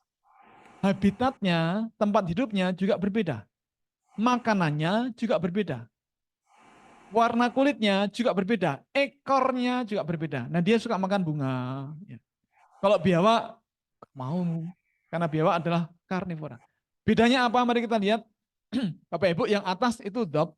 Yang di bawah, biawak. Yang di bawah itu biawak. Bedanya apa? Mari kita lihat. Nama Arabnya, kalau biawak itu al-warol. Kalau kadal gurun itu ad-dhab. Ya. Kadal gurun ya, itu ad-dhab. Kemudian famili dan jenisnya beda. Familia dari biawak itu adalah Varanidae. Kemudian jenisnya Varanus, tapi kalau kadal gurun atau dhab itu Agamidae atau Oromastix. Ya. Nah, kalau kita ketik Oromastix menggunakan Google atau menggunakan YouTube, nanti nampak akan muncul ini dhab ini. Kemudian spesiesnya berbeda, sangat berbeda. Nah, ini kan jelas kalau biawak itu Varanus salvator. Kalau kadal gurun Oromastix Egyptia. Egyptia berarti dia dulu ditemukan di Mesir. Egyptia. Terus biawak itu karnivora, dia predator, pemakan daging. Nah, sedangkan kadal gurun itu herbivora tapi semi omnivora. Artinya dia makan serangga dia mau. Kemudian jenis pakannya beda. Ya, namanya karnivora yang memakan daging atau hewan yang lain. Kalau dhab itu pemakan tanaman-tanaman semak, bunga-bunga dan seterusnya. Habitatnya beda. Biawak itu hidup di air, bisa di rawa-rawa atau di sungai. Ya. Kalau dhab itu di padang gurun. Ya. Kemudian warna tubuhnya juga beda. Ekornya juga beda. Kalau dhab tadi kan mirip kulit durian. Ya. Kehalalan juga berbeda. Biawak itu haram dikonsumsi, sedangkan ad-dhab itu halal dikonsumsi. Ya, gitu. Kemudian berikutnya, nah ini Bu, biawak. Biawak itu diharamkan karena dia adalah karnivora. Ada nggak yang jualan biawak di sekitar kita? Daging kuliner biawak ada? Di mana kira-kira? Untuk obat, buat apa? Ini di Jawa Timur, di Jombang. Sebuah warung makan di Desa Wangkal, Kepuh, Kecamatan Kudo, Jombang ini menjadi jujukan pencari kuliner ekstrim, terutama warga luar daerah yang sudah merasakan khasiatnya. Di warung ini pemiliknya menyediakan berbagai menu makanan yang lezat dari daging binatang biawak, baik menu sate maupun rica-rica. Ternyata ada buku hadis warung yang ini setiap hari menyediakan cukup banyak stok biawak. Diterjemahkan sebagai biawak. Nah, barangkali itulah yang kemudian membuat orang terkecoh. Tidak bedanya dengan hewan lain, cara Padahal memasak ini kambing biawak pura, ini diawali bukan dengan dop. disembelih. Beda, Kemudian adab dengan dikurung dengan awarol cara itu beda. mengupasnya agar kulitnya tidak rusak. Sebab bisa digunakan untuk kerupuk ataupun bahan dompet. Sedangkan dagingnya yang paling bagus untuk sate. Amir Sidik, pemilik warung sate biawak, menuturkan biawak didatangkan dari Gresik. Sekali mendapat kiriman sekitar 3 kuintal. Sedangkan kebutuhan sehari di warungnya sekitar 10 kg atau berkisar 3 ekor biawak. Kalau di rumah 10 kilo per hari. Dimasak apa aja nih? Dimasak rica-rica sama sate sama goreng. Pembelinya dari mana aja? Pembelinya dari luar Jombang, banyak yang dari Kediri, dari Surabaya juga ada. Ya, jadi dop itu halal, kalau biawak hukumnya haram. Lalu bagaimana dengan ini sering kita sebut sebagai kerupuk cacing crispy? Itu crispy, krenyes-krenyes, gurih. Bapak Ibu, kembali ke hadis yang tadi, jika kita jijik memakan cacing, kita tidak boleh memakannya. Tetapi kalau kita tidak jijik, kita boleh memakannya. Dengan catatan, sekali lagi, tidak ada dalil yang lain yang mengharamkannya. Tadi apa namanya? Seperti cacing, kemudian di Gunung Kidul itu ada entong jati ya. Entong jati itu katanya enak banget ya. Ulut apa? Jati itu enak ya.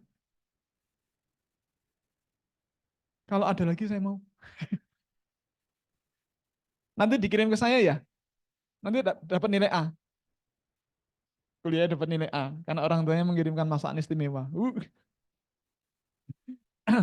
Jadi kerupuk cacing crispy, kemudian tadi ada entong jati, termasuk tadi ada apa namanya landak. Karena di Quran tidak ada, di Quran dan di hadis tidak ada pengharaman memakan daging landak, tidak ada pengharaman memakan daging cacing, tidak ada pengharaman memakan entong jati, tidak ada pengharaman memakan laron, keong, bekicot, itu tidak ada. Maka kalau kita jijik, kita tidak boleh memakannya. Tetapi kalau kita tidak jijik, kita boleh memakannya. Tetapi kalau kita jijik, kita tidak boleh memakannya. Bapak Ibu, barangkali ini di antara panjenengan yang jadi mahasiswa halal kelas ya, barangkali terus kenal, terus besanan misalnya. Nah, terus nguduh mantu. Ternyata acaranya di Gunung Kidul. Nah, mahasiswa halal kelas pakai 2 bis wisata double decker, kita ke sana gitu ya. Nah, suguhannya istimewa. Ada sayur lombok hijau, kemudian entong jati, kemudian rica-rica palang dirica-rica digoreng. Kemudian kerupuk cacing crispy, terus ada lagi sate landak, apalagi ya, bekicot di tongseng. Semua masakan kuliner istimewa. Nah, terus pas kita mau makan karena udah lapar, ini apa Bu? Itu kerupuk cacing crispy. Kalau ini itu entong jati. Kalau yang ini apa? Itu sate landak. Monggo loh, silakan. Enggak, saya jijik. Enggak, ini enak banget. Enak banget. Silakan diicipi. Enggak, saya jijik. Diicipi dulu, enak banget. Enggak, saya jijik. Dicoba dulu. Terus makan habis 2 piring, ya itu tidak jijik. Tapi kalau kita mengatakan saya tidak jijik, pas mau makan, muntah-muntah mual perutnya, itu jijik. Nah, maka Bapak Ibu, sekali lagi, kalau kita jijik, kita tidak boleh memakannya. Kalau kita tidak jijik, kita boleh memakannya. Dengan catatan di Quran atau di hadis, tidak ada dalil yang lain yang mengharamkannya. Kemudian apa lagi ya selain itu ya? Undur-undur, jingking, laron, codot ya. Keong mas dan lain-lain ya. Kemudian tupai. Nah, ini tadi tupai. Bapak Ibu, tadi kan ada yang jualan sate tupai, rica-rica tupai. Tupai itu halal. Meskipun dia punya taring dan punya kuku tajam, tapi dia bukan karnivora. Dia adalah herbivora. Maka dagingnya halal. Beda dengan kelelawar. Bapak Ibu, kelelawar atau kalong yang gede, itu hukumnya haram. Termasuk Batman itu haram. Karena dia aslinya manusia. Kelelawar hukumnya haram. Kenapa haram? Karena tidak boleh dibunuh. Masih ingat Bapak Ibu hadisnya? Pernah Jadi dalam sebuah hadis dikisahkan oleh Abdullah bin Amr. Beliau pernah mengisahkan, Rasul mengatakan, janganlah kalian membunuh kelelawar, janganlah kalian membunuh katak, karena suaranya adalah tasbih. Janganlah kalian membunuh kelelawar, karena ketika Baitul Maqdis dibakar, Baitul Maqdis itu di mana? Di Palestina. Ya, di Palestina. Ketika Baitul Maqdis dibakar dan dirobohkan, maka kelelawar ini berdoa, ya Allah, anugerahkan kemampuan bagiku untuk menguasai lautan, maka akan aku tenggelamkan mereka, orang-orang yang membakar dan merobohkan Baitul Maqdis. Jadi kelelawar itu kepengen supaya Baitul Maqdis itu selamat itu ya. Tetapi doa kelelawar ini tidak dikabulkan. Tetapi kelelawar tetap dengan sayapnya yang tipis dan kecil dikepak-kepakkan untuk memadamkan api itu. Tapi ya apa sih dayanya? Kecil sekali, apinya gede sekali. Akhirnya tetap terbakar. Meskipun sepertinya tidak ada gunanya, tetapi sikap kelelawar itu mendapatkan reward dari Allah Subhanahu wa taala. Maka Bapak Ibu, ketika kita melihat kemungkaran, maka Allah akan melihat di mana kita. Sikap kita bagaimana. Meskipun mungkin tidak ada artinya di mata manusia, tapi Allah itu mencatat. Oh, oke, kamu di posisi itu. Nah, ini pelajaran yang sangat berharga. Bapak Ibu, karena kelelawar tidak boleh dibunuh, maka dagingnya haram. Kemudian, nah ini. Kenyil-kenyil tapi jijik, gilani, dan seterusnya. Bapak Ibu, saya di rumah itu jadi laki-laki paling ganteng. Karena di rumah saya itu hanya ada istri saya, anak kami itu 3 semua perempuan, sama ibu saya. Tidak ada laki-laki yang lain. Dan kelima perempuan yang ada di rumah kami semuanya gila dengan cicak. Bahkan kalau udah ada cicak masuk kamar itu sudah heboh luar biasa. Kayak ada gempa bumi lokal itu. Ya sudah, saya sebagai laki-laki satu-satunya ya harus tampil yang nanti memburu cicak dan membantai. Bapak Ibu, cicak dan tokek hukumnya haram. Kenapa haram? Karena Nabi memerintahkan untuk membunuh tokek atau cicak. Bahkan ada hadis, bahkan berpahala begitu ya. Nah, Imam Ibnu Abdul Bar dengan tegas mengatakan bahwa tokek atau cicak telah disepakati keharaman memakannya. Ya. Ada pertanyaan, bagaimana kalau untuk obat kulit? Ya, kok ada gatal-gatal gitu ya, ada cacar atau apa gitu. Bagaimana kalau untuk obat kulit? Boleh enggak pakai tokek? Ya kalau saya loh ya, mbok ke apotek saja, beli asiklovir, namung 15.000, rampung. Daripada ngayak-ayak tokek, malah jatuh, patah tulang, malah susah nih ngomongnya. Ya, malah susah. Begitu Bapak Ibu, ini materi dicepatkan agar cukup waktu untuk tanya jawab, diskusi dan seterusnya. Monggo barangkali ada pertanyaan, mulai dari yang ada di ruangan ini dulu, barangkali ada. Kalau tidak ada nanti langsung yang di rumah masing-masing atau di kantor masing-masing. Ya.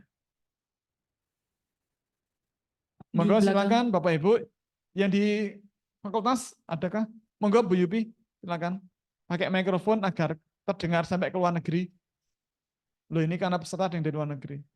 Baik ya, bismillahirrahmanirrahim. Assalamualaikum warahmatullahi wabarakatuh. Waalaikumsalam. Terima kasih atas kesempatan yang diberikan kepada saya. Saya hanya ingin mengkonfirmasi soal kata atau kodok itu ya. Saya malah baru tahu kalau alasan kata atau kodok haram itu seperti yang disampaikan Prof. Nanung tadi ya. Nah masalahnya itu saya karena dari kecil hidup di kalangan nadliyin, itu memang sudah tahu kalau kodok itu haram. Tapi alasannya ya itu tadi Pak, karena binatang hidup di 2 alam. Bayangkan saya yang sudah seumur ini, kecilnya tahunya itu. Oh, jangan pernah kecil tuh Bu? Kasihan ibunya dong kalau nggak iya. pernah kecil.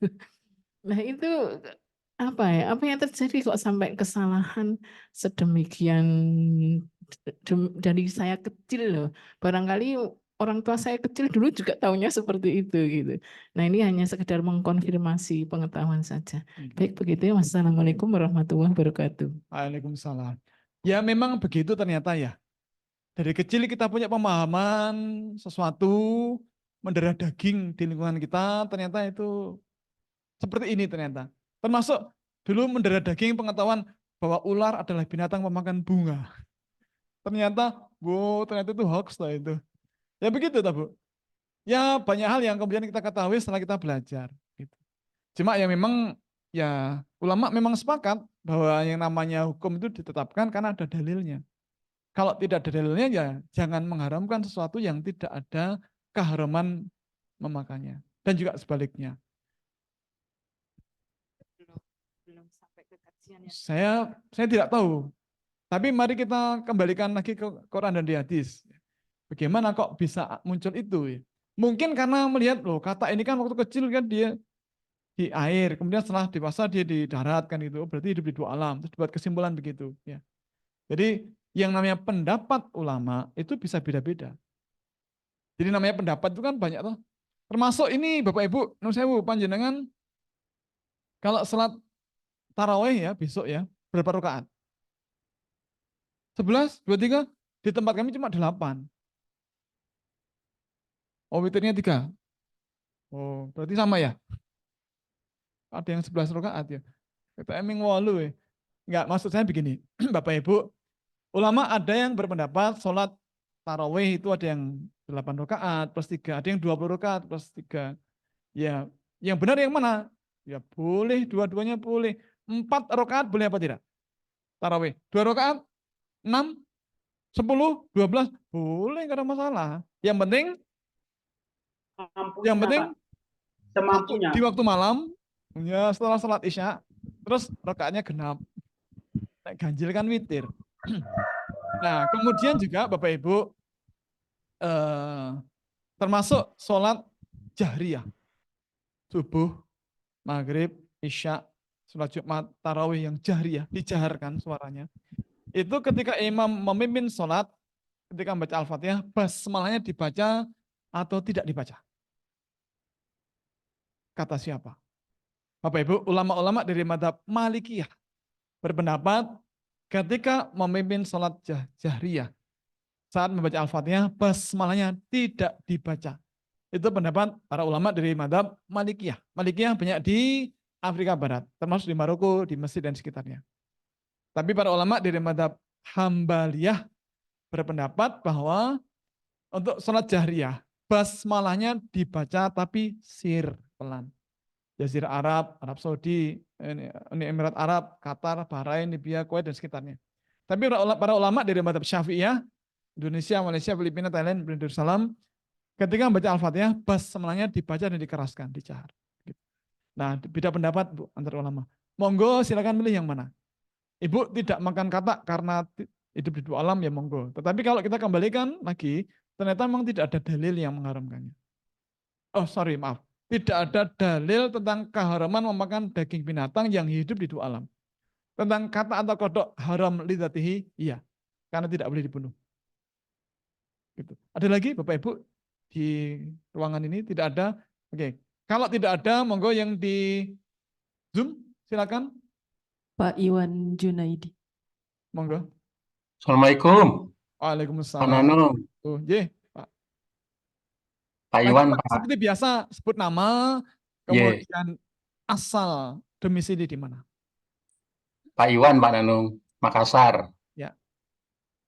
Pak Nanung, tadi kan penjenengan menjelaskan kelinci halal. Ya. Hasilnya Jawa, Pak. Ya. Lanjut. Nah, tapi kelinci itu juga termasuk al-jalalah, Pak. Apa namanya? Koprofagi ya, Pak ya? Kayak marmut, kemudian hamster, tikus, kelinci. Nah, itu mohon koreksi nih, Pak Nanung. Dan mohon pencerahannya. Ya, Bapak Ibu, kelinci melakukan proses kalau di tempat kami di Fakultas Peternakan melakukan kegiatan pseudoruminasi. Dia memakan kembali sebagian kotorannya. Kotoran kelinci ada 2 macam. Kotoran yang keras dan kotoran yang lembek. Yang lembek ini warnanya hitam, keluar di waktu malam, maka disebut sebagai night feces. Nah, night feces ini masih banyak kandungan nutriennya. Ada vitamin B, vitamin C, kemudian ada VFA-nya, lemak terbang dan yang lain-lain. Itu dimakan kembali oleh kelinci. Nah, apakah kemudian dikatakan sebagai al-jalalah? Bukan. Yang dimaksud dengan al-jalalah adalah binatang yang secara naluri memang memakan kotoran, bukan kotoran ini yang masih banyak nutriennya bukan begitu. Ya. Tapi kelainan apa ya? Kelainan karakter ya. Dan al-jalalah yang banyak dikenal adalah anjing dan babi. Gitu. Ngaten, Pak Iwan. Matur nuwun. Assalamualaikum. Waalaikumsalam warahmatullahi wabarakatuh. Berikutnya monggo Pak Masyhudan. Masyhudan. Ya. Silakan Pak Masyhudan. Assalamualaikum Pak Nanung. Waalaikumsalam. Mohon izin Silakan konfirmasi. open mic dan open kamera. Kameranya agak bermasalah Pak, mohon izin. Oke. Dari manakah? Jadi, Domisili di mana?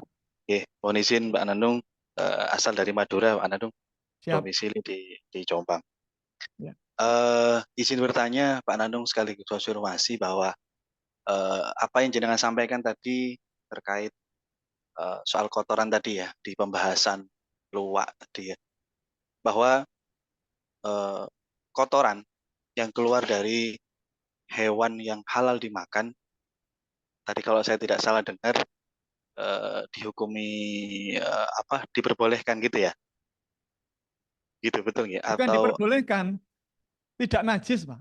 tidak najis gitu? Tidak Bukan najis. diperbolehkan dikonsumsi Oke. tidak. Oke, baik.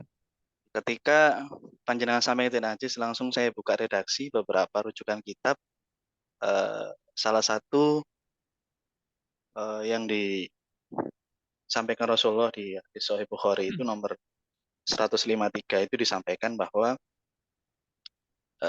Utian Nabi Shallallahu Alaihi Wasallam al-ghaid fa'amarani an atihu bi salati ahjarin aw hadatsu hajarani fatama satu sari itu falam ajidhu fatu rawathatun fadhuh biha fa'khudul hajaraini wa alqad saratu wa qala hadza riksun.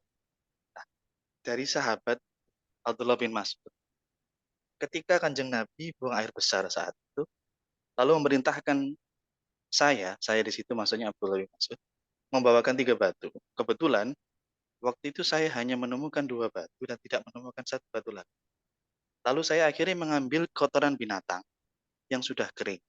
Akhirnya beliau pun mengambil kedua batu tersebut dan membuang kotoran binatang yang saya berikan. Lalu Kanjeng Nabi tahu, sungguhnya kotoran binatang itu najis. Nah, lalu tadi panjenengan juga sampaikan terkait bahwa hadis Nabi, Rasulullah senang sholat, dimanapun waktu sholat tiba, dan Rasulullah pernah melaksanakan sholat di kandang kambing.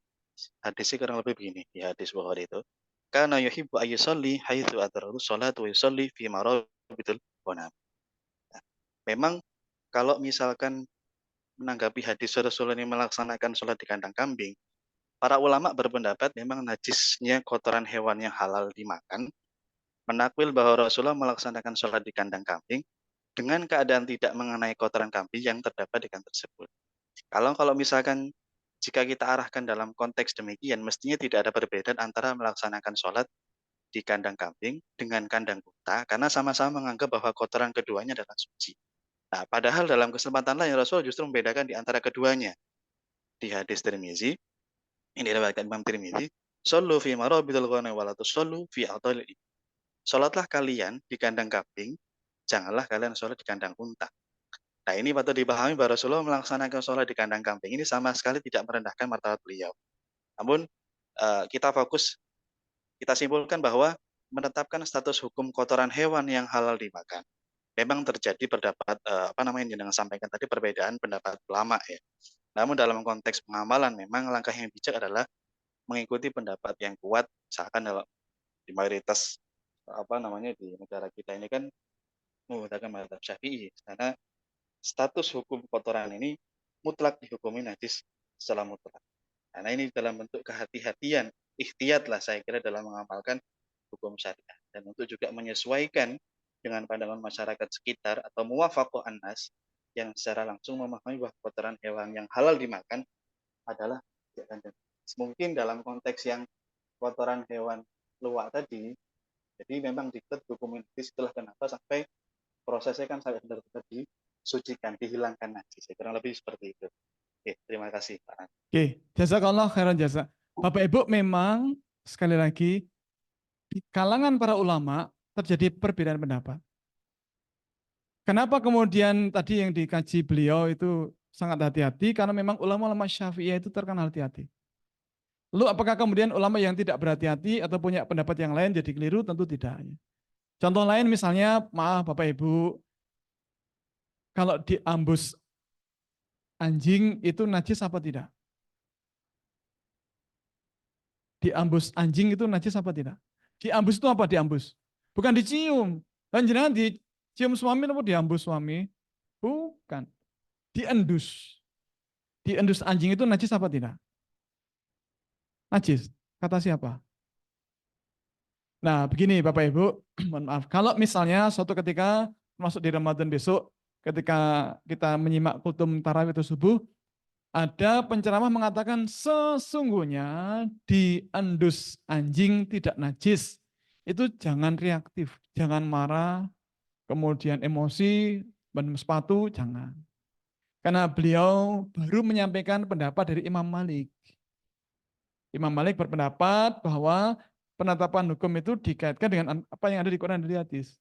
Ternyata tidak ada hadis tentang kenajisan bagian tubuh yang diendus anjing, itu tidak ada. Maka Imam Malik berpendapat diendus anjing tidak najis. Nah, hadis yang ada adalah apabila seekor anjing meminum air dari satu bejana, maka airnya ditumpahkan dan bejananya dicuci 7 kali dengan air dan salah satunya dengan tanah. Nah, hadisnya cuma itu. Tentang endus mengendus tidak ada. Maka Imam Malik berpendapat bahwa diendus anjing itu tidak najis. Ini Imam Malik. Tapi Imam Malik punya murid yang sangat hati-hati. Murid yang sangat tawadhu, yang sangat hormat dengan gurunya, yang namanya Imam Syafi'i. Imam Syafi'i berpendapat bahwa kalau air itu suci, bersih, terus diminum anjing, kok harus ditumpahkan airnya, bahkan harus dicuci dengan cara yang khusus, maka berarti ada sesuatu di mulut anjing yang membuat air jadi tercemar dengan najis. Apa itu? Ya kira-kira adalah air liur. Nah, apa itu air liur? Air liur adalah air yang keluar ketika kita manusia atau binatang terangsang untuk makan atau minum. Maka kenajisan endusan anjing atau air liur anjing itu adalah berdasarkan pendapat dari Imam Syafi'i. Nah, Imam Syafi'i juga berpendapat air liur kan dari tubuh anjing. Berarti cairan apapun yang keluar dari tubuh anjing adalah najis. Nah, itu pendapat dari Imam Syafi'i. Maka Bapak Ibu monggo, karena memang ada pendapat di kalangan para ulama tentang sesuatu, ya, maka kita ikut pendapat yang mana monggo. Nah, kenapa kemudian saya ambil salah satu? Karena kalau disampaikan semuanya, menurut ulama ini begini, ini begini, ini begini, ini begini, sampai tarawih hari kedua nanti belum selesai. Jadi mohon maaf dengan segala hormat, memang kita sampaikan to the point, kita pakai yang lebih umum dipakai begitu. Nah, ada pendapat yang lain, monggo begitu. Pakatan. Berikutnya monggo. Pak Husni. Pak Husni monggo.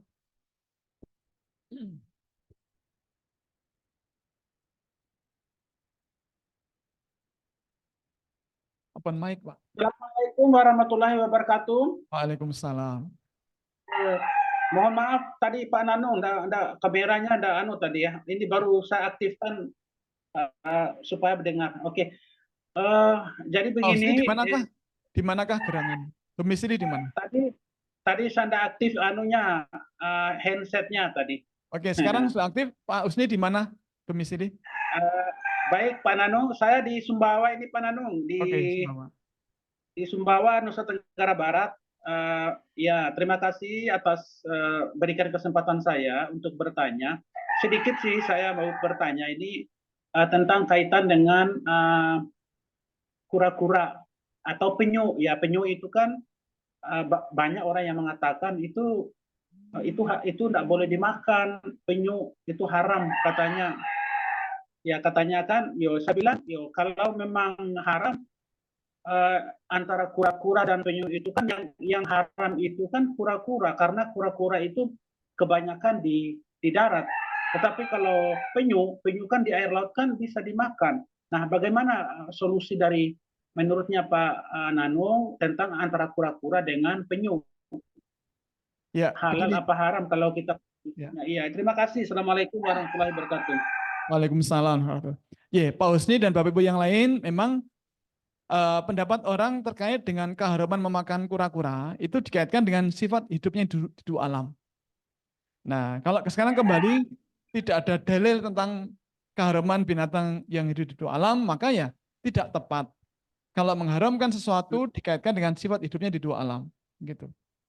Tetapi kalau menurut saya lebih enak makan yang lain ya daripada kura-kura itu. Gimana juga nyembelihnya, masaknya bagaimana susah ya. Minyak bulus bisa diambil ya. Nah, lebih enak tongseng kepala kambing itu enak atau tengkleng. Ya, jadi begitu Pak Usni. Bermula dari apa ya? Pendapat tadi bahwa binatang yang hidup di dua alam haram ya. Maka kemudian muncul, wah berarti kura-kura yang hidup di air tawar dan di darat itu berarti tidak boleh dimakan. Padahal tidak ada dalil tentang keharaman memakan kura-kura. Gitu.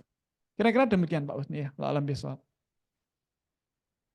Itu kalau penyu itu kan antara kura-kura dengan penyu itu kan beda nih Pak Nanung. Oh iya. Biasanya kan di Sumbawa itu kan banyak sekali penyu-penyu ini nih Pak. Iya. Pak Nanung.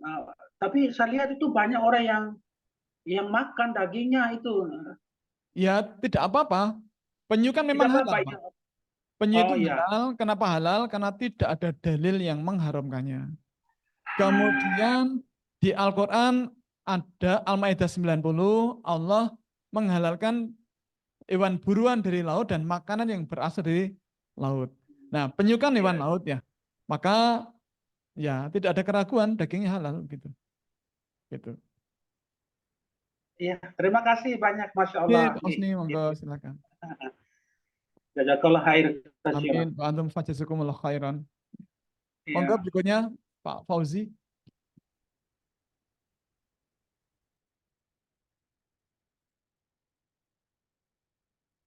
Pak Fauzi, open mic please. Ya. Assalamualaikum Pak Ustadz. Waalaikumsalam.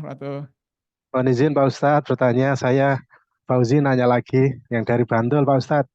Oh iya, di Bantul nggak datang ke sini. Nah, kebetulan lagi di pelayan di Gunung Kidul sekarang. Mau nanya Pak Ustadz, itu tadi yang terkait dengan belalang tadi ya.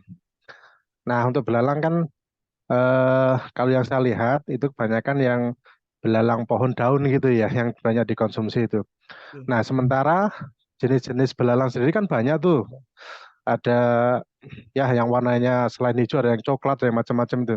Nah jenis-jenis belalang itu yang disebut halal atau boleh dimakan itu kategorinya seperti apa nggih Pak Ustadz? Yaitu sama termasuk kan ada juga yang alergi dengan belalang begitu ya. Misalnya kalau makan belalang jadi gatel-gatel, itu kayaknya banyak yang seperti itu. Nggih. Begitu aja Ustadz, mohon petunjuknya. Matur nuwun. Assalamualaikum. Waalaikumsalam. Bapak Ibu, hukum dasar memakan belalang itu halal. Hukum dasarnya itu halal. Tetapi kalau ada halal yang lain, bagi perkecualian, itu lain cerita. Jadi kalau ada orang yang kemudian gatal-gatal ketika makan belalang, maka dia menjadi tidak thayyib. Sama juga yang namanya daging kambing itu halal. Tapi kalau masaknya menggunakan santan, jadi gulai tongseng tapi pakai santan, nah santan ini bisa meningkatkan kolesterol. LDL-nya jadi naik, maka menjadi tidak thayyib. Tapi hukum dasarnya adalah halal. Tapi kalau daging kambing atau tulang kambing dimasak tengkleng ala Solo itu kan beda, tidak menggunakan santan, maka lebih aman. Gitu. Jadi hukum dasarnya adalah halal. Tapi kalau ada hal-hal tertentu yang kecualian ya, seperti menyebabkan gatal-gatal karena alergi dan seterusnya, maka dia menjadi tidak thayyib. Termasuk kemudian belalang-belalang yang berbahaya atau beracun ya, maka menjadi tidak boleh dikonsumsi. Karena ada unsur membahayakan manusia. Ada kaidah fikih juga binatang-binatang yang membahayakan tidak boleh dikonsumsi. Makatan Pak Fauzi, kalau alam bisawab. Ya. Maaf saya tidak hafal jenis-jenis belalang. Karena tidak hafal ya gitu aja ya jawabnya. Jadi kalau itu membahayakan ya tidak boleh dikonsumsi, menyebabkan alergi ya jadi tidak thayyib dan seterusnya. Ngaten. Ngaten Pak Fauzi? Ampun. Ya. Berikutnya Pak Koordinator. Itu namanya koordinator. Pak Koordinator silakan. Open mic. Mikrofon dinyalakan.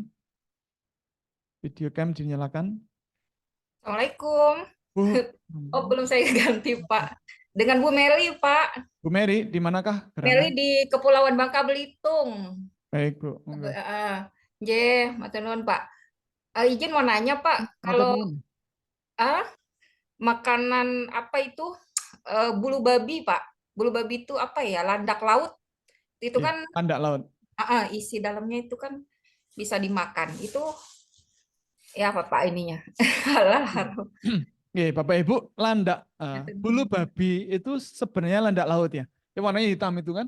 Iya. Kemudian bisa kita belah menggunakan peso, kemudian itu protein tinggi, asam aminonya bagus ya. Itu halal ya, itu halal. Kenapa kemudian namanya landak bulu babi? Saya tidak tahu. Karena bahasa Latinnya itu beda. Bahasa Inggrisnya juga bukan bukan bulu babi. Nah, itu hanya penamaan orang lokal, orang kita saja begitu. Tetapi secara umum karena dia hewan laut ya, hewan laut itu hukumnya adalah halal. Ya. Jadi bulu babi atau landak laut tadi hukumnya halal, baik dimasak maupun mentahan itu halal. Gitu. Iya, karena kalau misalnya kita dimakan minum kan, Pak, nama itu pengaruh kan ya, maksudnya. Oh ya. Mungkin Ya, harus Bu, nama. nanti diganti nama. Jadi kalau ada kuliner yang jualan itu diganti nama, jangan meskipun aka bulu babi gitu. Nggih, Pak, matur nuwun ya. Enggak Bu Kor. Waalaikumsalam. Bu Koordinator. Oh, Bu Mary tadi ya. Oke. Berikutnya masih adakah? Sudah tidak ada. Itu yang di chat apa? Yang atas adakah? Bagaimana dengan produk? Oh, bagaimana makan daging hyena? Hyena itu kan satu, dia karnivora. Dua, dia binatang memakan kotoran. Yang ketiga, dia sulit nangkapnya. Dadak ning Afrika. Yang jualan di Jogja di mana juga nggak ada. Sudah lupakan aja lah gitu. Tapi secara umum hukumnya haram karena dia karnivora, kemudian dia makan kotoran, ya. Dia akan memakan bangkai ya. Oh, tidak hanya bangkai. Bahkan kalau ada bangkai binatang itu isi perutnya, kotorannya, bahkan hyena itu masuk, mohon maaf, masuk ke duburnya, dimakan dari situ. Maka ya hyena termasuk halal lah jadinya begitu. Ya. Ada lagi berikutnya. Pakai mikrofon, Bu. Enggak kedengaran nih di luar. Assalamualaikum warahmatullahi wabarakatuh. Nama saya Iva Agustina. Mau tanya, untuk cacing itu kan yang saya tahu untuk obat tipes kalau nggak salah. Nah, itu ada yang bisa di jus, ada yang dikeringkan dimasukkan kapsul. Itu hukumnya bagaimana, Pak Nano? Karena yang saya tahu dari kecil saya juga kayaknya pernah cacingan Pak dulu? Enggak, tipes Pak, untuk penyakit tipes. Nah, itu tuh kayaknya pada cocok gitu mengkonsumsi cacing tanah itu. Terima kasih. Assalamualaikum warahmatullahi wabarakatuh. Waalaikumsalam. Saya jadi ingat Pak Wauzi tadi. Tentang belalang tadi. Jadi secara umum belalang itu halal. Nah, sekarang terkait dengan cacing ya. Cacing itu kan macam-macam. Maka yang dimaksud dengan cacing yang halal itu adalah cacing yang lumbricus, cacing tanah itu loh. Beda kalau cacing kremi, cacing pita babi itu tentu berbeda. Tetapi cacing tanah lumbricus rubellus itu proteinnya tinggi, mudah dicerna jadi asam amino, dan asam amino yang mudah diserap oleh tubuh, bahkan bisa merecovery, bisa mengobati luka di organ dalam. Nah, maka kenapa kemudian banyak dipakai untuk obat tipes? Karena memang tadi cacing tanah itu proteinnya mudah dicerna. Jadi asam amino diserap, kemudian dia mudah mengganti sel-sel tubuh yang rusak. Maka banyak orang yang cocok ngobati tipes dengan itu. Gitu. Nah, sekarang kalau jijik bagaimana? Nggak boleh. Nah, kalau dibuat kapsul, dikemas dengan kapsul, kalau jadi tidak jijik lagi, ya tidak masalah. Gitu. Karena itu sudah tidak jijik. Gitu. Jadi kalau suruh jijik tidak jijik kan ya personal kan, personal. Dan kalau kemudian kita mau makan itu udah dalam bentuk kapsul dan sudah tidak jijik lagi ya nggak masalah gitu. Begitu. Kemudian dari Bu Lulu ya, Oh, beda. Ini tadi biji kopi ya. Kemudian dari Pak Sigit. Pak Sigit Handoko. Izin bertanya terkait dengan ular yang diperintahkan untuk dibunuh. Bagaimana mensikapi di keadaan di sawah? Ular adalah sahabat petani sebagai predator hama tikus. Begini Bapak Ibu, makna hadis ular hanya dibunuh itu kalau mengganggu kita di dalam rumah. Kira-kira, maaf, kalau Bapak Ibu di dalam rumah ada ular, kira-kira terganggu nggak? Loh, katanya sahabat petani. Jadi segala terkait dengan konteksnya. Gitu. Ketika ular itu berada di dalam rumah dan kita penghuni rumah merasa tidak nyaman, itu hendaklah dibunuh. Gitu. Bahkan konon juga ada jin yang berubah wujud menjadi ular, begitu ya. Tetapi kalau di sawah dan ular sawah memang memangsa tikus dan lain-lain, ya monggo. Maka kemarin Bapak Ibu, ular yang masuk ke talang air tempat kami itu oleh tetangga memang kemudian dibawa ke sawah. Biar dia kemudian memakan tikus sawah dan seterusnya. Begitu Pak Sigit, atas bantuan jazakallah khairan jaza. Dinaikkan lagi coba. Sudah ya. Bagaimana dengan iguana? Iguana itu jangan dimakan. Itu cantik ya. Cantik untuk hiburan. Nah, nyarinya aja sulit, mengembangbiakannya sulit. Mahal. Mau dimakan. Eman-eman. Mending beli sate ayam aja. Boleh itu jago ya. Atau ayam broiler. Iya. Terkait dengan ilmu kita, saya tidak tahu iguana itu karnivora, herbivora, atau omnivora. Herbivora. Nah, kalau dia herbivora, meskipun wajahnya menakutkan, tetapi karena dia herbivora, maka dia halal. Lidatihi, zatnya halal. Perkataan, Pak. Kemudian, oh sama ini Pak Ardiman, obat cacing di Boyolali, Petilung, obat cacing, maksudnya cacingnya sakit atau gimana? Untuk tipes, oh sama dengan Bu Iva tadi ya? Oke, sama, lewati saja. Oh merek loh. Oh ya Fermin. Nggak boleh nyebut merek Fermin. Yang lain. Semut halal atau haram? Rasul kan melarang membunuh semut ya. Maka kalau nggak boleh dibunuh ya tidak boleh dimakan kan gitu ya. Nah, memang ada yang rencana mau makan semut. Oh kalau kemakan yo nggak apa-apa, masa harus dicari dulu. Tadi mana ya? Ceker-ceker dicari itu. Oh telurnya. Oh ya. Ya. Oh gitu. Ada nggak alternatif yang lain? Bapak Ibu, Syekh Abdul Aziz bin Bas mengatakan, bagaimana kalau semut itu mengganggu, boleh nggak kalau dibunuh? Nah, beliau mengatakan boleh, tapi tidak boleh dimusnahkan dengan api.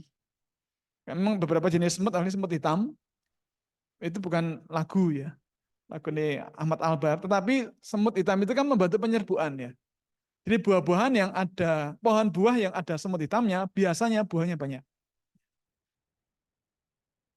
Ya, kemarin saya manjat pohon rambutan, karena berbuah 3 periode. Enggak. Jadi berbuah, terus kita panen, bagi ke tetangga. 2 pekan berikutnya panen lagi, bagi lagi. Ya, sampai 3 kali. Jadi 3 kali penuh badan dengan semut. Ya, tapi karena ada semut, jadi buahnya jadi banyak gitu ya. Mungkin bukan karena, katanya kalau dibagi-bagikan nanti tambah banyak ya buahnya. Oke. Bagaimana dengan produk terbuat dari kulit biawak? Nah, ini kalau sama juga dengan Bapak Ibu, ulama beda pendapat tentang kulit binatang setelah disamak. Kan ini kan dimanfaatkan untuk dijadikan tas, dompet, casing HP, dan yang lain-lain. Nah, ulama dari mazhab Malikiyah berpendapat bahwa kulit binatang setelah disamak maka hilang sifat najisnya. Ulama dari mazhab Hambaliyah dan Hanafiyah berpendapat bahwa kulit binatang yang setelah disamak dia hilang sifat najisnya kecuali kulit babi.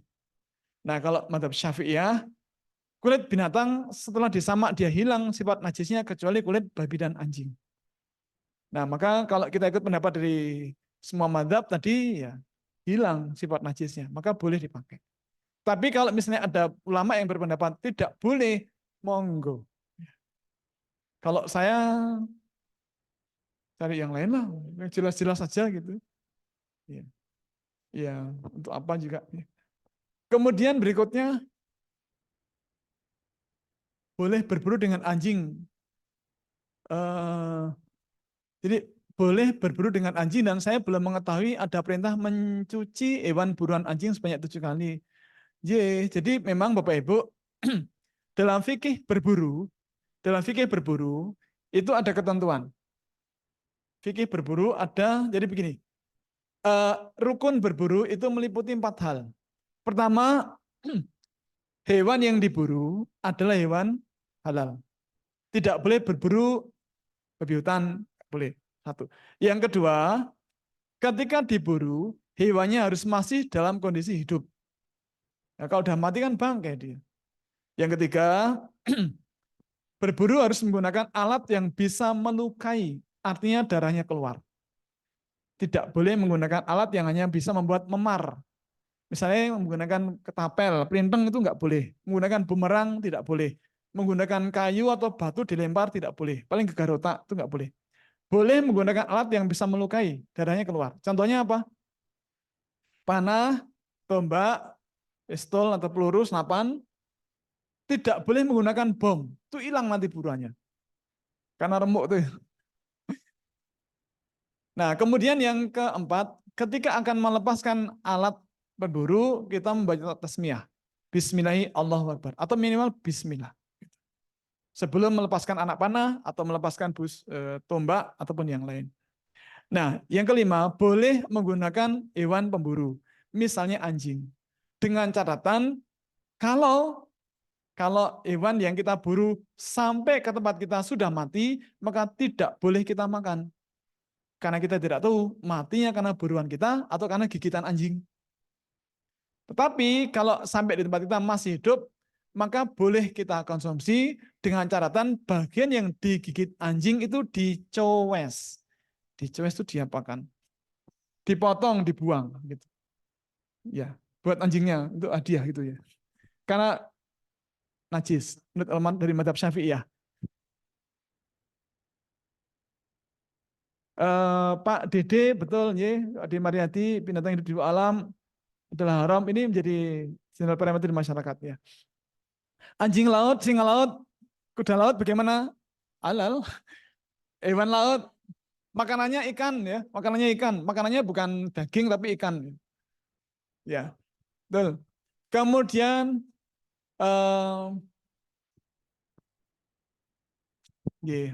maturnuwun Pak Rizky Abdullah ya. Barakallah. Sudah ya. Bagaimana dengan hewan yang diperintahkan keseimbangan ekosistem? Nah, jadi kembali lagi ke konteks. Barangkali ini kaitannya dengan ular tadi ya. Membunuh ular bagaimana? Ya, jadi kalau ular di sawah dan tidak mengganggu kita, para petani malah senang, ya jangan dibunuh lah, silakan saja gitu. Tapi kalau di rumah, sekali lagi, di kebun binatang, mohon jangan dibunuh. Nanti kita urusan dengan security kebun binatang nanti kita. Loh, katanya ini justru Rasul membunuh.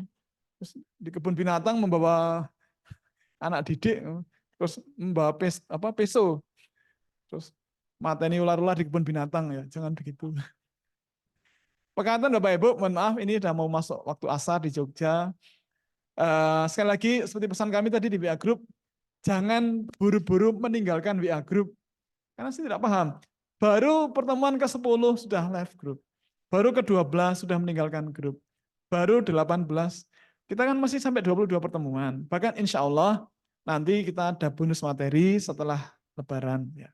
Silakan tetap di WA Group agar nanti tidak kehilangan kesempatan mendapatkan kopi materi, kemudian informasi link ke Zoom dan seterusnya. Bapak Ibu yang belum sempat menyimak, silakan nanti menyimak berarti kan tidak bisa mendengar sekarang ya.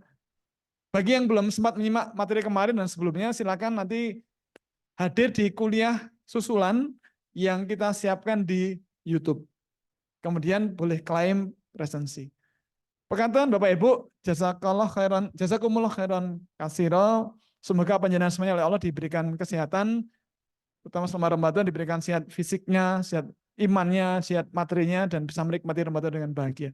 Demikian, tabarakallah. Assalamualaikum warahmatullahi wabarakatuh. Waalaikumsalam warahmatullahi wabarakatuh. Ramadan masih terus, ya. Ya, sesuai jadwal nanti menunggu undangan. Informasi di ya grup.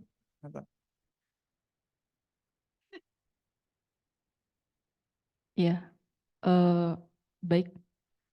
Alhamdulillahirrahmanirrahim, sesi penyampaian materi telah selesai. Kami ucapkan syukron wa jazakallah khairan atas materi yang telah disampaikan Pak Nanung. Kami sangat mengapresiasi antusiasme dari semua peserta. Namun karena waktu kita yang terbatas, bagi peserta yang tadi pertanyaannya belum sempat terjawab, mungkin bisa diajukan di WA Group. Dan insya Allah akan dijawab oleh pemateri kita. Baik hadirin sekalian, saat ini kita telah sampai di penghujung acara kita di sore hari ini. Kami mau mengajak hadirin untuk dapat menunaikan sholat asar di Masjid Nurul Fikri yang terletak di sebelah kiri gedung ASLC di belakang ya. Dan mari kita tutup pertemuan ke-18 New Halal Class hari ini dengan membaca hamdalah, alhamdulillahirabbil alamin, dan membaca doa kafaratul majelis, subhanakallahumma bihamdika, asyhadu an la ilaha illa anta, astagfiruka wa atubu ilaik. Terima kasih kami ucapkan kepada Ibu Bapak mahasiswa New Halal Class 2023-2024 yang telah berkenan hadir di hari ini. Semoga ilmu yang diperoleh dapat mendatangkan manfaat dan keberkahan bagi kita semua. Kami mewakili panitia yang bertugas memohon maaf atas segala kehilafan dan kesalahan selama acara ini berlangsung. Dan sekali lagi, segala informasi tambahan insya Allah akan disampaikan di WA Group. Jadi tetap standby, jangan keluar dulu sampai nanti New Halal Class selesai. Saya pamit undur diri. Wassalamualaikum warahmatullahi wabarakatuh.